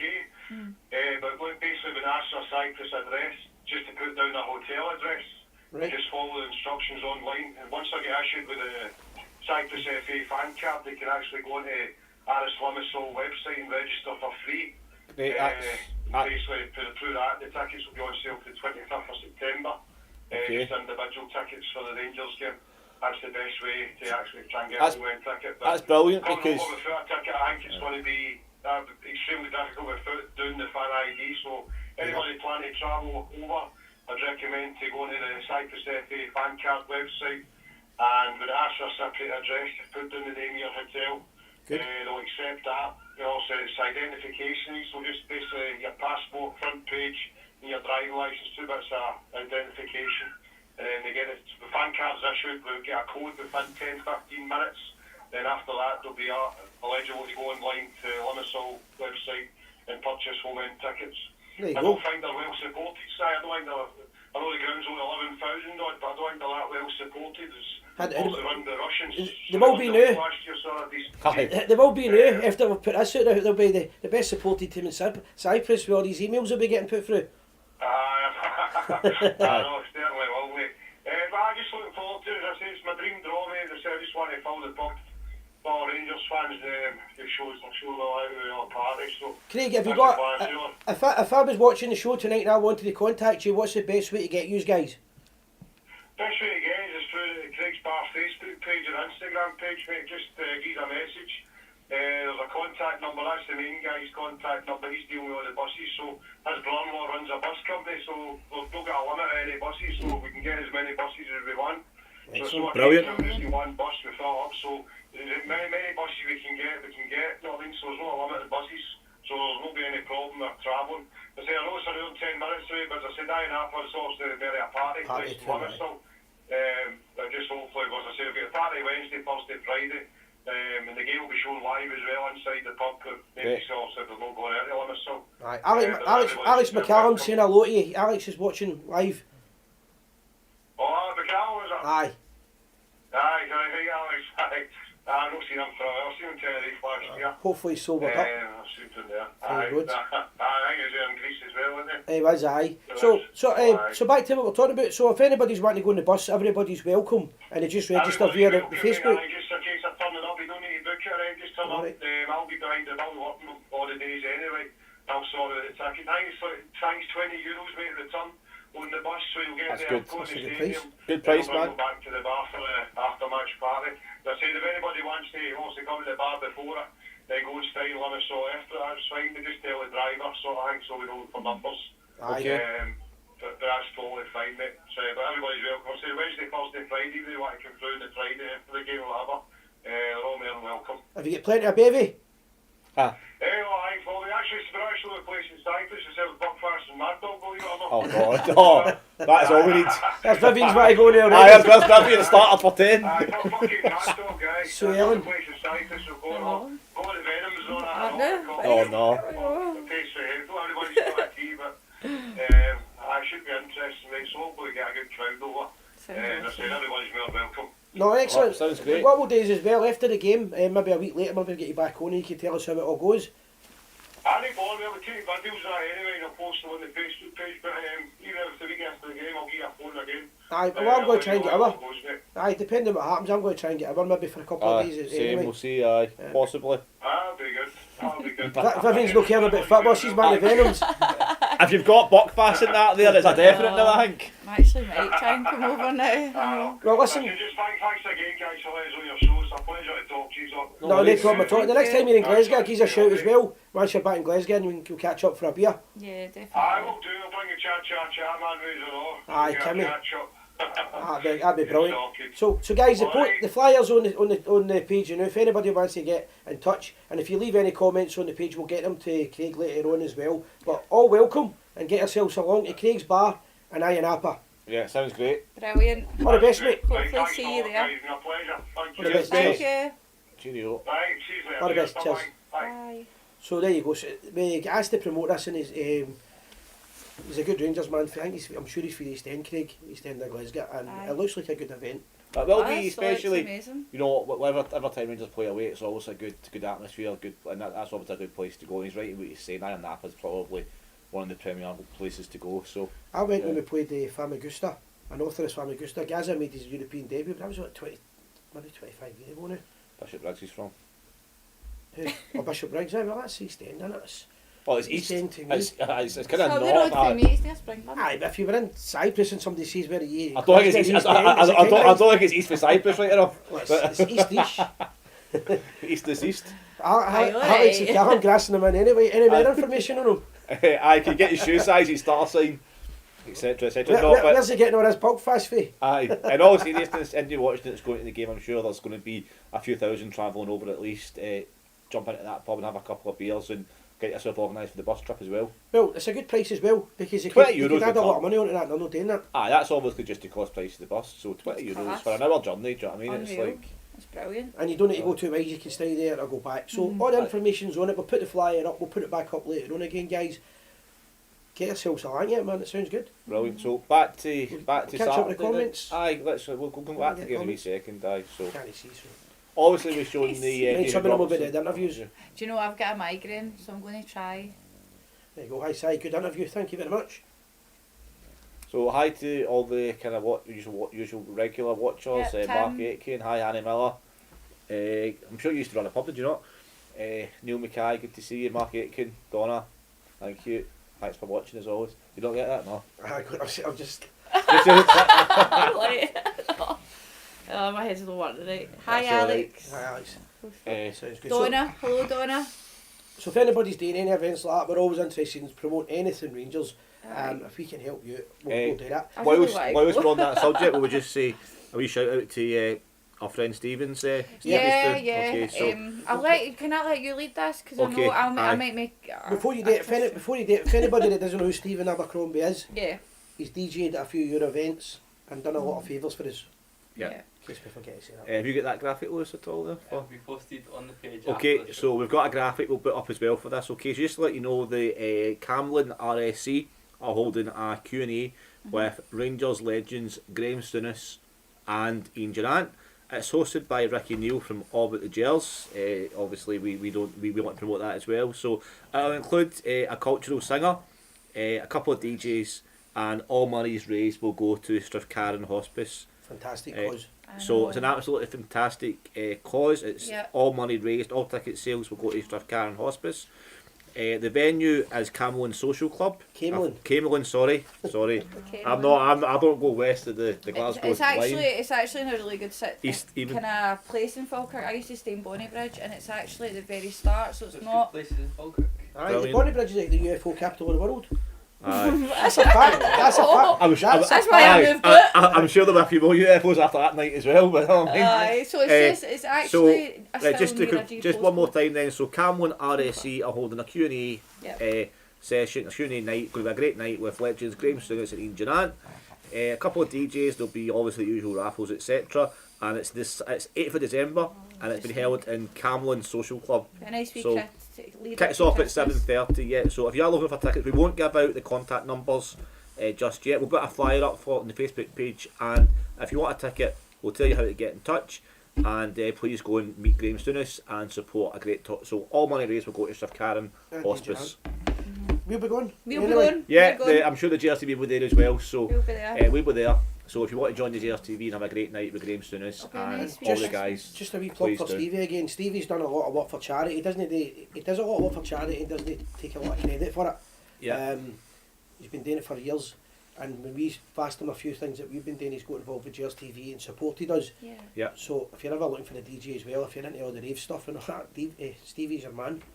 Brilliant. 100%. So that's Stevie Abercrombie. Shout out, pal. Yeah. Thanks for your and support. we'll put up the flyer after the show and we'll put it on the website as well. So back. And Stevie done my thing as well, where our Kings. boss night in the Yeah, O'Neill. brilliant. Aye, Okay. great DJ. So brilliant. Thanks for your support, Stevie. Good to give you something back. So back to the game. We'll just finish off talking about the game. So Yeah. overall, I think it was very important for Michael Beale to just get the win. Yeah. The 3 points is all we can really say. the result was on it. He probably at the end of the game he's thinking the result, because if he didn't get the result, he's finished. I believe that. I think. Clean sheet Yeah. with St Johnstone, Morton, Green up Morton, but Thursday's going to be I think completely different ballgame. it's good to get the win. I think that have you been really picky? I don't think we did create enough big chances, but No. 3 points is all that you can. But what the thing that's happening with him just now, right? Because I'm not going to call it a witch hunt or anything like that, but it was pretty intense, the It the was. criticism from him. I don't think it was And right. kind of, as much as I was really upset with it, I was probably been happy if we'd get a new manager, to be honest, last week before it all. But the Mhm. actual pressure for the guy himself, I did feel a bit from him. I did Yeah. as It's well. I intense really because did as it well. can't be easy living with that. And when international week, it meant he had longer to wait and suffer with it. Yeah. However, he's won the game. We're going to talk about Europe in a minute, and then we've got 4 games at Ibrox. Yeah. So this is an opportunity for him to get back to win the fans back on You're side, right. because he really Yeah. needs to win the I majority of think these. we need to look at it as well. See, when a team's winning, the players get the credit. But see, when a team's losing, it's always the manager who gets hit with all the credit. Aye. So. It's but a hard Well, one. We've, Do you know had, what I mean? we've looked for changes. He's made the changes. I'll give him that. He's had a bit of bad luck with the Danilo one. You must be thinking to yourself. Terrible luck. It is And obviously Danilo himself. gutting. I meant to mention the St Johnstone player. He got a sore injury as well. The two of them. It was just one of these things that happen in football. But sometimes you just got to accept the fact that you do get bad injuries and you've got to carry on with it. Yeah. But as you said, the result was the main thing. We got the result. Result and was the main thing, but are we any further forward with what we believe or what Michael B believes is his best team? I don't think. Yeah. Well, I'm still concerned. I don't think, and again, I hope I'm proved wrong, but I don't see how Sam Lammers can justify being in it. They can justify playing him. I don't. You might, so this is the thing. So you've got Matondo who's come on and had a good 20 minutes. Has Matondo got that in him for the full 90 minutes yet? We don't know yet. But Lammers, for me, you know, is Dessers out injured? What was happening to him in Saturday? I don't even know. Is he? No, I think He he was just dropped. dropped. Right, so just dropped. So what does it say to Dessers that Danilo gets injured and he brings him off, he boots on. Did Dessers come on? Dessers didn't come on Saturday, It did he? was Seema that Seema came on, Seema so came Seema comes on, and I think he plays Seema through the middle, and he puts Roof on the right. Yeah. And for me, it doesn't make it. For me, it's a bit strange. And at this point, you're playing Lawrence in the right position, but I agree with you, it doesn't make a lot of sense. He's maybe desperate, but do you know, maybe just maybe he's not. He's in panic mode, and he's just wanting to get that result. No, there is. So at the end of the day, right, it was the result's the result, and you know, if we end up winning the league, you don't look back and go, oh, we only scored 2 against St Johnstone. But the fact of the matter is, St Johnstone at bottom of the league, they've scored a very minimal amount of goals in the last 2 years.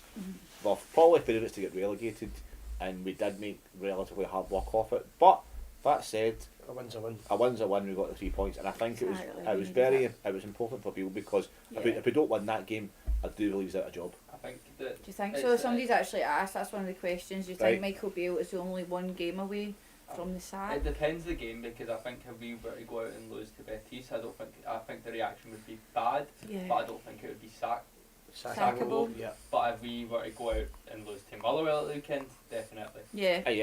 If we fall behind, so if we fall behind more Any than more in the league. more in the league, then because we've lost 2 games already this season. If we lose 3 games within the first couple, the first 10, that for all intents and purposes, you're looking at the league's probably not definitely, but probably going to be over. And that's, you can't have that. You can't have that in October, middle of October. Yeah, I agree with that. I also think, and I'm not 100% sure on this, but I think there's a possibility we're still paying Gio off. And I've heard the story that it finishes in November. Really? So maybe they've got to keep him just now, because Rangers have got to balance the books. Yeah. They can't just keep bringing managers in and players in, but the financial conduct, the fair play rules that Rangers need to watch. They can't just spend anything they want. They've got certain laws that they've got to go by. Unless you do a Chelsea, but them on 75-year contracts. 7-year Aye. contracts. 75, yeah. But- No, but that's That's weird because they've spent close to £1 billion in the last 15 years or so. Chelsea have spent close to £1 billion Yeah. in transfers, and all they do is they book them. So they kind of screw the system a little bit because they book them on 7-year contracts. So if they buy a player for 100 million, So it's diluting it. It's Are they- diluting Ah, it. what you do is They just you pay per year. divide it by 7, and that shows you that's their transfer spend over the course of 7 years. So that's a good It's accountant. crazy. It's That's- obviously a That's well, That's let's give probably, them- I assume that's what we'll be using. So Matondo, I think if he was signing on a 4-year contract, that would just be 1 million per year rather than 4 million on the 1 year. But for the, as I say, but for the manager situation, I think they will be keeping it. I think they're going to stand by him now. Hopefully, can get a few results and get himself back on track. Yeah. I would love to see him proving his all right. Just Anyway. doesn't look like we've. I think the jury's very much still out on the new signings. I don't think apart from Danilo, I don't think any of the new signings played particularly well. Seema came on and did okay. I thought Seema was very good off the bench. to be honest. Lammers, I didn't see Lammers really doing much the whole game apart from he lie down at a free kick, and that was it. Aye. I I mean, think you're right, you're spot on. I don't see that. I think Lammers was fairly invisible at the weekend. Yeah. I don't think Scottish football suits something you probably find in another league. You probably because there's a few players left Rangers in the last few years, and you watch them, you go right. Well, to be fair, they're actually Yeah. they're Okay. actually good players. But Is I that don't know 3 who that is. digits coming So- in? Somebody wants to phone? If you're trying to phone, give us a phone. Right, Thursday night, Rangers play Real Betis. Yeah. Europa Cup. I've got the stats here, but last few games if I can Oh find my it. God. I think this. When Si hits us with stats, No, the stats. we're in for a good night. I The know. last few results, right? Let me see. Yeah, There's 426 a call. is coming in. But I don't know who it's from because it just says Facebook user. Are we taking it? Get a tie because their game's on the right, so I doubt they're going to win. Hello. How you doing, alright? Hi, you're through to Gers TV. How you doing, pal? Ricky? How you doing, mate? All right. Hiya. Oh, Ricky Aye, Neil. no bad, son. Hi, how's things, mate? Aye, no bad, mate. No bad. Good. No bad. So, my question is the only one game away from getting the sack? So this is Beale. You've already answered that by saying that depending on what game it is. Well, Because if we go out and get battled after Albertus, which we're all expecting, Mhm. then he's not going to get the sack for that. no, I think he buys himself a bit of time with the European one. It's the league ones. We need to start winning games. And we need to start looking comfortable. I think it's. Absolutely. What do you think it will take for him to get the fans back on track? Well, to be fair, to answer that one, if we got a result on Thursday night, which will be really, really hard, but if we got one on Thursday night, you would have to. I would be a bit two-faced and go like that. Well, fair play. That would get me back on side. I think for me, I think we've got to go unbeaten until the next Old Firm, and I don't know if that's too much of an ask, but I When's think that? that's December? yeah. I think Craig Moore hit the nail on the head just after the Celtic game where he said that he has to have a near perfect 3 months. If he doesn't have a near perfect 3 months, then Yep. if he falls, if it's any more than 7 points of a gap before the next Old Firm game, then I think he'll be out for a job. Yeah, I mean, he's got to target winning this League Cup as well. Because if we wait another 3 months, right, that's taking us up to, what, Christmas? Yep. Right? And then you're doing the same again that we've done with Gio. Yep. It's the same crap, it's the same stuff. And then we're going to get somebody in, because come Christmas, we're all sitting there going, right, that's it, the league's over. Yeah. Right, we're going to get somebody else in to see what they can do. I said, see when Michael Beale came in, I said, right, you'll get him. Gio wasn't getting a tune at the boys. But you could see what Gio was trying, and then it wasn't working. So we're like, right, get Michael Beale in, because Michael Beale knew most of the boys, because it was mostly Gerard's boys that were still there. And Beale got a tune at them. He didn't get, any time he's come up against a proper challenge, he's failed. No, I agree with that. Very good point, that is. Right about that, right, he's failed it. I mean, we bet Dave when it didn't matter. Mhm. When we were getting in there and we were fighting, we were going to get battered. But my main concern was they were there for the taking. If there was ever a time where you were going to scalp them, it was the last Old Firm.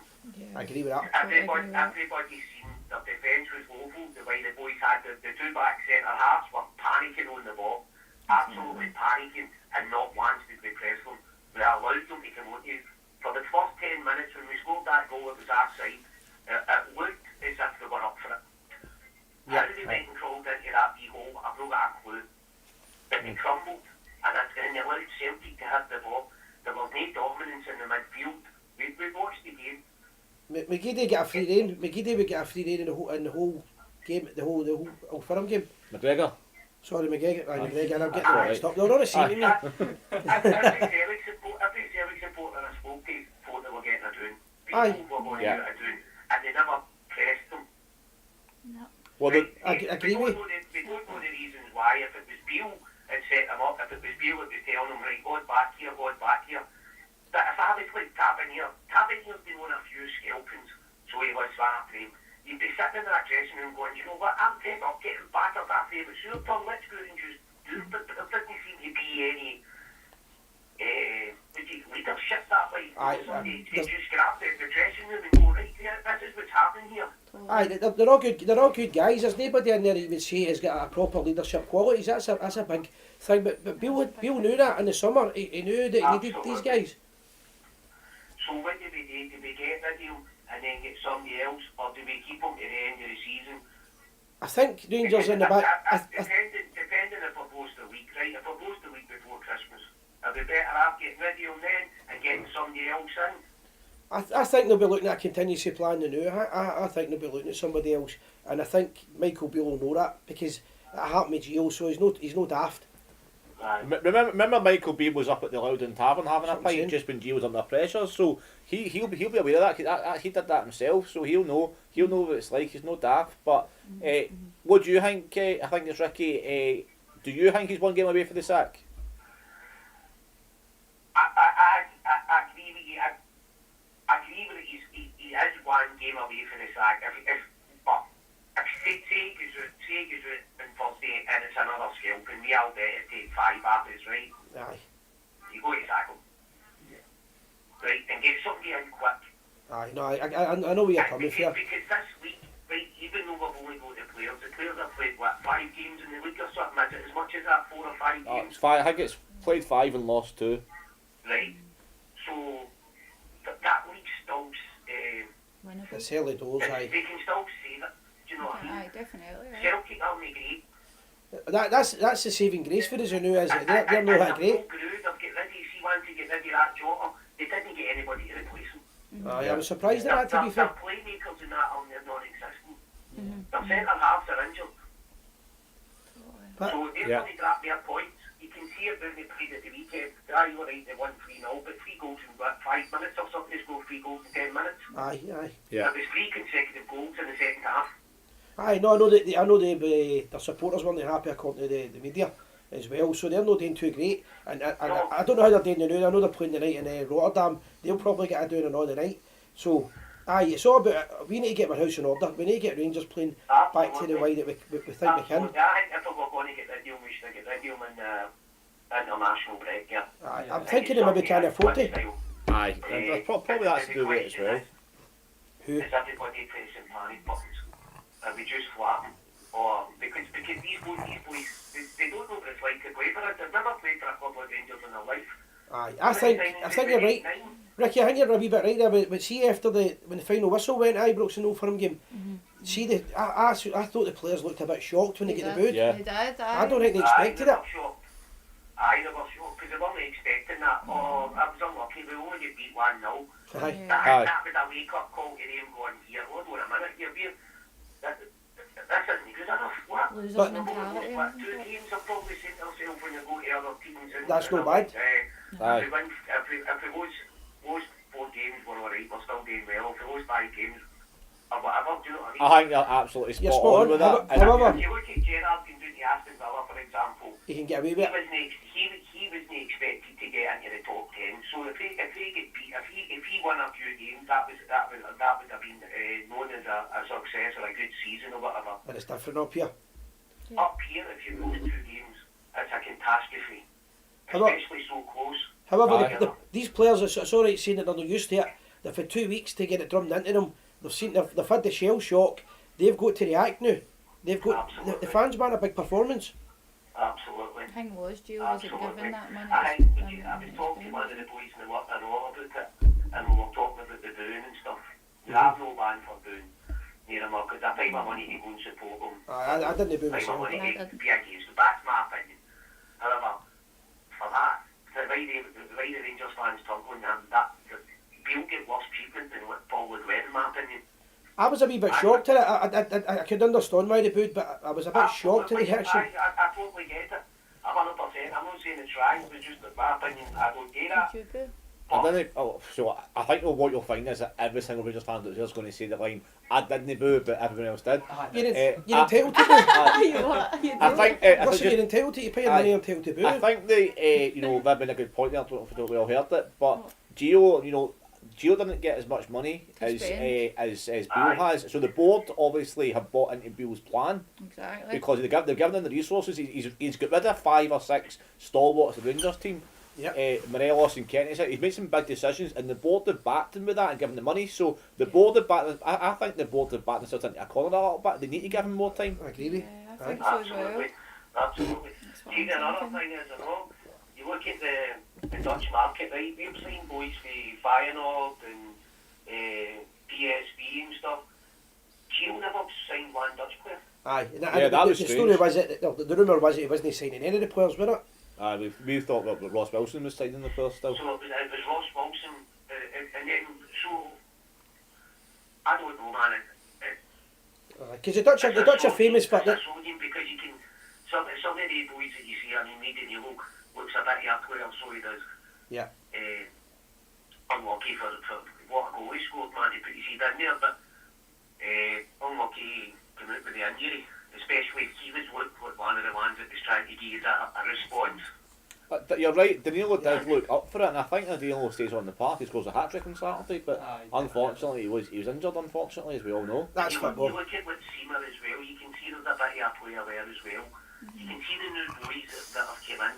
There is a bit of a player, alright, it's taking a wee bit longer for them to get going and a wee bit longer to settle and stuff, which is fine, but then you go to look at your John Lundströms and your Golsons and all that, and the boys that have been there experienced to get round about them and Lead them. I think Give them direction. I was thinking about this the other day there, Ricky, right, and I might be wrong with this, but I think we made a mistake pre-season. See the teams that we played against, apart from that, the German team.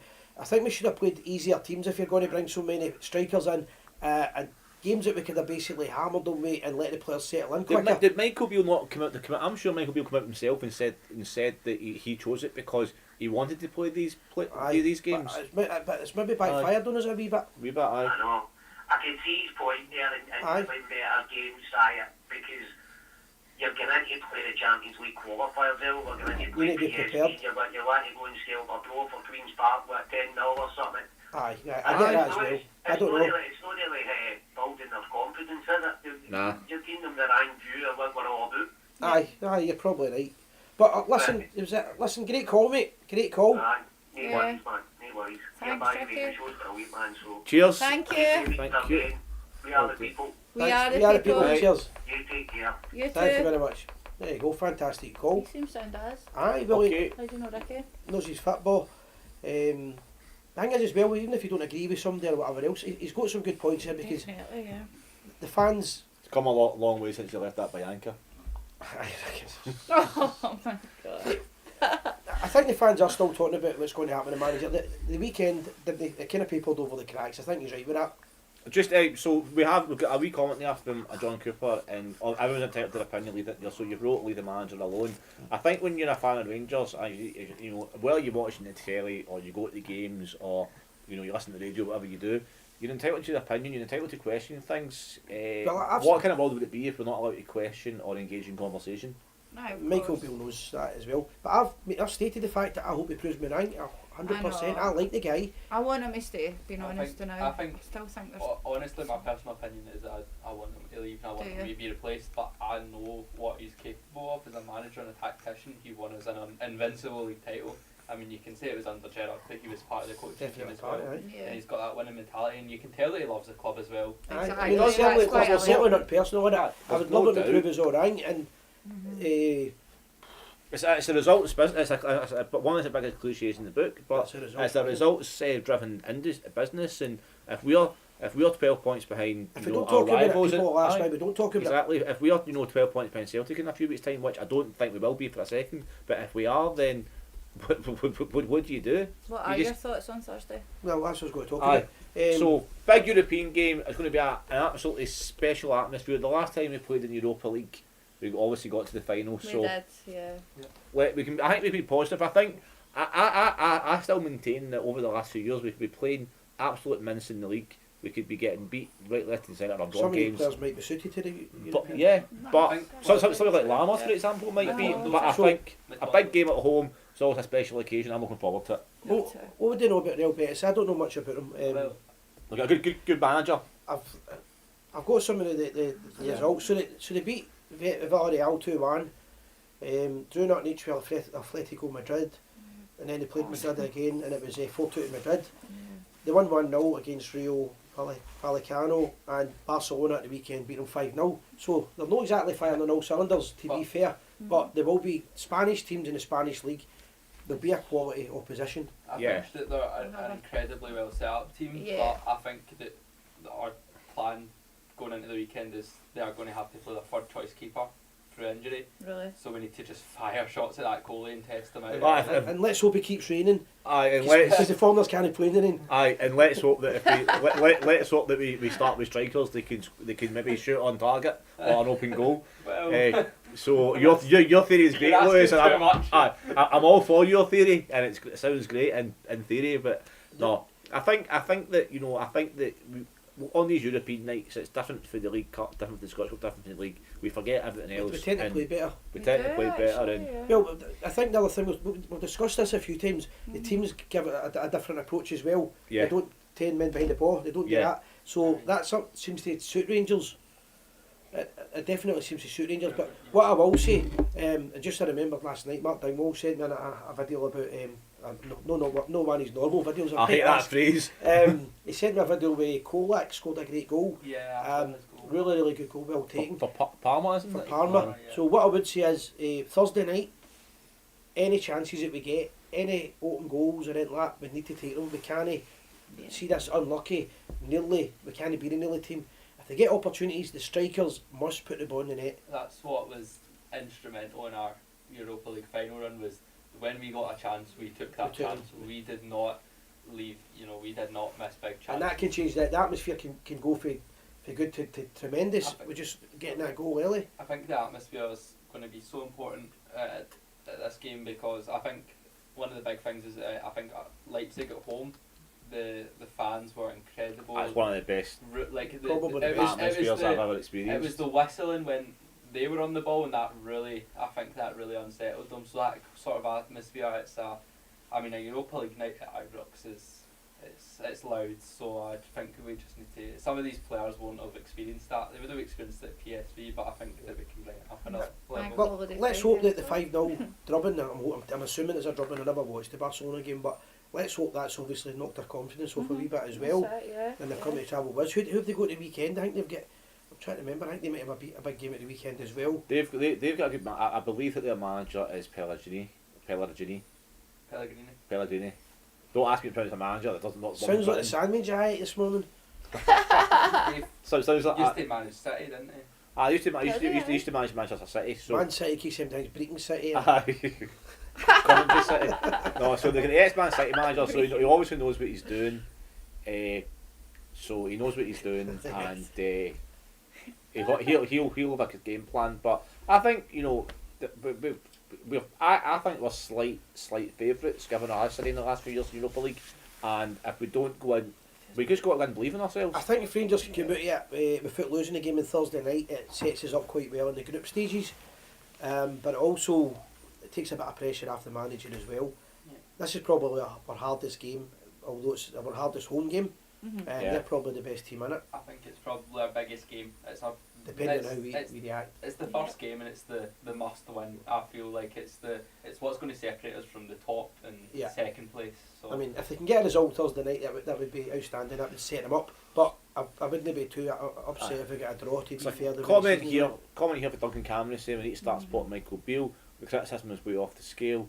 I In agree. 58 years of going to Ibrox, I've never seen a manager criticised so badly, given Yeah. a fair chance. I think that's. I agree with every bit of that feel like statement. That's if the you way I take- feel too. if you take the managerial job at Rangers, you need to understand what comes with the job, and scrutiny is what comes with the job. And have you stop delivering, then you're going to get scrutinised. I think he's got to go for it. I think he's got to go for it Thursday night, and if he does, and he gets the rewards, the fans will soon change again in his favour. We've had a long wait. This could be a massive. This could be a massive turning point for And him. it'll take a lot of pressure off him. Yeah, if you spend, but then if you spend, between 10 and 14 million pounds on players, you get rid of 5 stalwarts of the team. Okay, we take McGregor out of that, he'd retire anyway. Get rid of Morelos and but- Kent, etc. But Then he did replace him with a good goalkeeper. I'll say that. I think that's a good. you've got to if you make the decisions, you've got to stand by them. And if you start a campaign off with these new signings that are maybe not ready and fully fit and not fully tactically aware of what's required, then you do get criticism, especially if you lose 2 out of 5 games. What was I going to say there? The results. Anybody, if there's any Champions League football's on the night, if anybody wants to give us a wee update. Newcastle drew away at AC Milan, No, full time no, score. Is that full time? Full time. Leipzig won 3-1 against Young Boys. Doesn't sound fair, does it? I think one of the players that I'm really worried about in that Betis team is Isco, obviously formerly Is that the ex Real Madrid player? formerly of Real Madrid. Probably one of the most talented players that's ever came through Spain, but he just didn't make it with his talent. So guys like I've got something to prove, and they're playing it. He seemed they played for Real Madrid. He seems to have made it, in my opinion. Apart from that, Apart from playing for Real Madrid for 15 years, he didn't really make it. Is that what you're saying, Lewis? Aye. I played for the BB team. It's not as if I go on about it all the time. But listen, it's a big game for us Thursday night. Let's hope we get the result, because if we get the result, we'll all be I'll put us on a high again. Exactly. That's the big thing. I think we get a result, we'll carry it in the next 3 or 4 home games and get, could go on a run. But again, it's just getting over. I would take 1-0 last couple of minutes, going last minute or something. That's the thing about the Europa League, is you're not getting your confidence brutally knocked out you. Knocked out of you. It's interesting as well. It's interesting as well. Don't you know this? This is the last season of the Europa League as we know it. After that, it's going to get into something like 32 teams in one league. It's a crazy setup. I don't know if. So the setup goes from it goes to 32 teams in a big group stage. But you don't all play each other. No, you play 4 games. Eight games. Four home, 4 away. Yeah. And then the top 8 instantly go into the round of 16, and then the next 16 play each other to see who. It's designed to make more money for the clubs. See about 10 years' time, you'll have like Brecon City in the Champions League or something, because there's so many teams getting through it yet. We're going to wrap up shortly, but that's something I want to mention just briefly. There was a couple of things we're going to mention, wasn't there? Before we continue, before we wrap up, a couple of things to mention. So the Gers TV have got a big esports community. So obviously this month and next week or so sees the release of the new FIFA game. The programme fair. So what's going to happen is, so the Gers TV have got an online esports community. It's based on Discord, and we've got like 150 members now. So we're all hopefully all getting the new FIFA game that's out, and we're going to have a couple of Gers TV pro clubs. So it's basically just still playing match day 2. It's basically like sitting in your front room on your Xbox, on your PC, on your PlayStation, and it's like it's pretty much like playing 5-a-side or 11-a-side, but it's in your house. That's the way it works. So you build your character, you play with 10, 11 Rangers fans. We're all on the same team, and we try and go up and win the leagues with Rangers. So it's fun. And now the new game, you've got Ibrox in it and all the kits, etc. Have you got that graphic, Lewis? We'll add the graphic later on. We'll do a separate post. So if you want to get involved in that, so we'll put a wee advert up again over that. Well, it has been advertised quite a lot, but we'll put it up again tonight and tomorrow. If you want to join us, please do, and you can play for the Gers TV and our esports community with FIFA and all the other games we play as well. Yeah, so we get a wee message sent in. You want to read the message out to us as well, Lewis? This is for anybody that's a football fan that collects memorabilia. There's a programme fair at the weekend. I've got a message, it was last minute, so we'll read it out to you. Yeah, it's just from Mark Fergus saying that their Sunday before game in Partick you can give a mention, and it's just about the programme fair on the Sunday, 24th of September at 11 at Partick Bowling Club, 30 Fortrose Street, Partick in Glasgow. Partick Bowling Club, basically if you're into collecting the memorabilia programmes, there's a lot of Rangers stuff there. The guys that are into this stuff is a big hobby for people. Get along and support it, guys. Yeah, very popular. This kind of football memorabilia is kind of a dying age. Everything's online nowadays, so it'd be quite interesting if anybody can get a link in that. And if you do, let us know how you get on with it. Anything else we missed out? No, I think we're good.